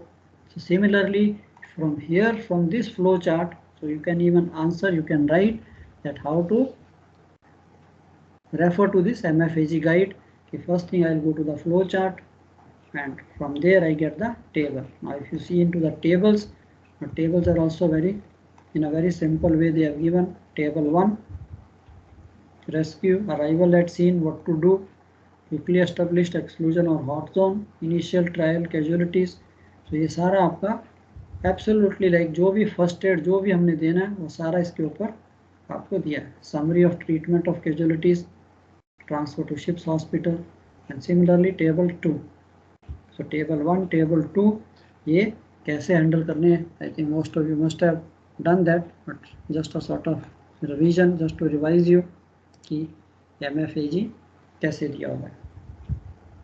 तो ये तो था EMS MFAG. I hope it's clear to everyone. Any questions so far? Up to EMS. UN number कैसे assign करते हैं sir? UN number कैसे assign करते हैं? क्या कुछ तो इसकी क्राइटेरिया होती है कि मतलब कि ऐसा है तो? Yeah, of course. बच्चे cargo properties. Basically, they see the cargo properties and UN number. Of course, UN number तो सीरियल वाइज में है. UN नंबर के लिए नहीं है. UN नंबर तो आपका न्यू प्रोडक्ट आया, उसका प्रोसीजर है कि यस कि कोई भी जो भी इंडस्ट्री, जो भी फैक्ट्री, जहाँ पे भी नया प्रोडक्ट मैन्युफैक्चर हो रहा है, कुछ भी हो रहा है, so they have the local bodies, so they inform and finally it goes back to the IMO, जहाँ पे इस बुक की प्रिंटिंग होनी है जिसमें अमेंडमेंट्स आनी है कि this is the cargo This is further going to be transported on the ships. तो वो आपको नए नंबर दे देंगे. नंबर तो आपको कोई भी नया नंबर मिल सकता है कि जो लेटेस्ट चल रहा है उसके अंदर. उसके बाद नेक्स्ट स्टेप आपको नेक्स्ट यूएन नंबर दे दे. एग्जांपल 3567 है तो 3568 वो अमेंडमेंट में आ जाएगा. इफ यू न्यू कार्गोस और new products have been launch in the market and उनको न्यू नंबर्स दिए गए हैं, new these are the new UN numbers. Amendments में आ जाता है these are the few. I see that आज तो नहीं टाइम मिलेगा. I will show you. Late me see some of this amendments. उसके अंदर वो दे देते हैं कि these are the new UN numbers been incorporated into the IMDG code. उसकी फिर पूरी की पूरी डिटेल उनके पास जाती है कि ये कार्गो है क्या, इसकी प्रॉपर्टीज, उसके sign symptoms, everything entire details जो है फिर वो उस बुक में फॉर अ टाइम भी वो आपको दे देंगे कि yes this is the UN number, this is the cargo and how it is entered into that. हाँ, क्लास के लिए था कि वो कौन सी क्लास में ये कार्गो जाएगा, विच क्लास. उसको क्लास की भी तो चाहिए कि हमें ठीक है यूएन नंबर है बट इसकी क्लासिफिकेशन क्या है. जो product tomorrow you start manufacturing something and you want to export to the other countries, तो वहाँ पे आपको इसका क्लास का लेवल भी चाहिए कि ये कार्गो कौन सी क्लास के अंदर आता है. Are you manufacturing gases, are you manufacturing liquids, solids, जो भी हैं वो उसकी प्रॉपर्टीज़ के अकॉर्डिंगली आपको क्लास का देंगे कि yes this cargo belongs as per the international जो भी इनकी एसोसिएशन है उसके अकॉर्डिंगली आपका cargo comes under this class and this is the UN number. So of course I won't be knowing that उनका ये प्रोसीजर क्या है, but it is finally how we get is हमें इंफॉर्मेशन थ्रू द अमेंडमेंट से मिलेगी कि भी नया नया प्रोडक्ट मार्केट में आया है. तो उसके लिए तो मेरे को या IMO या फ्लैग स्टेट के पास जाना पड़ेगा. What is their procedure, how they what all information. Basically start shipping का तो everything start from your administration. जैसे हमारी DG शिपिंग है, DG shipping is a big thing. उसके अंदर भी अलग अलग विंग्स हैं सारे. तो कौन सा विंग इसको हैंडल करता है, finally through the countries what you call the competent authority और administration goes to the IMO की जो बॉडीज़ हैं एंड फिर आगे फर्दर बुक्स में आता है. चलो आज का टाइम हो गया. एक्चुअली आई वांटेड सेग्रीगेशन थोड़ा सा सीरियस टॉपिक है, इस पे भी हमें I want you to understand. ठीक है, वैसे तो सेग्रीगेशन मुश्किल नहीं है बट इसके भी क्वेश्चन जो हैं वो आते हैं, उनको आंसर कैसे करना है एंड सेग्रीगेशन बेसिकली चीज़ क्या है. So I am stopping it here. So next session will continue. I think tomorrow तो नहीं है क्लास आपकी, maybe day after tomorrow. So I will continue with this segregation. 100% ये question mostly if you see past papers segregation में question है ही है. Segregation, EMS, MFAG and as a chief officer के लेवल पे I think this questions are important. ठीक है, all right. सो इसको नेक्स्ट देखेंगे 1 आवर आज तो था. I think next we have 2 hours class, so we will be able to do something. Hope we will be able to finish I think in the next 2 hours session. चलो, any questions from anybody?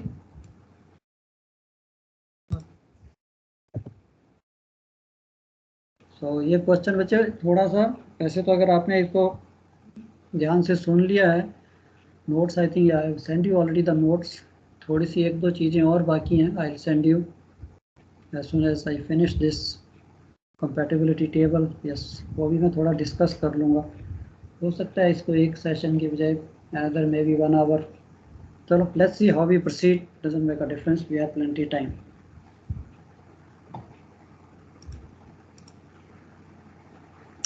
चलो okay dear, then आज के लिए enough. Call it a day. Thank you sir. Yeah bye. Bye. Thank you. Welcome.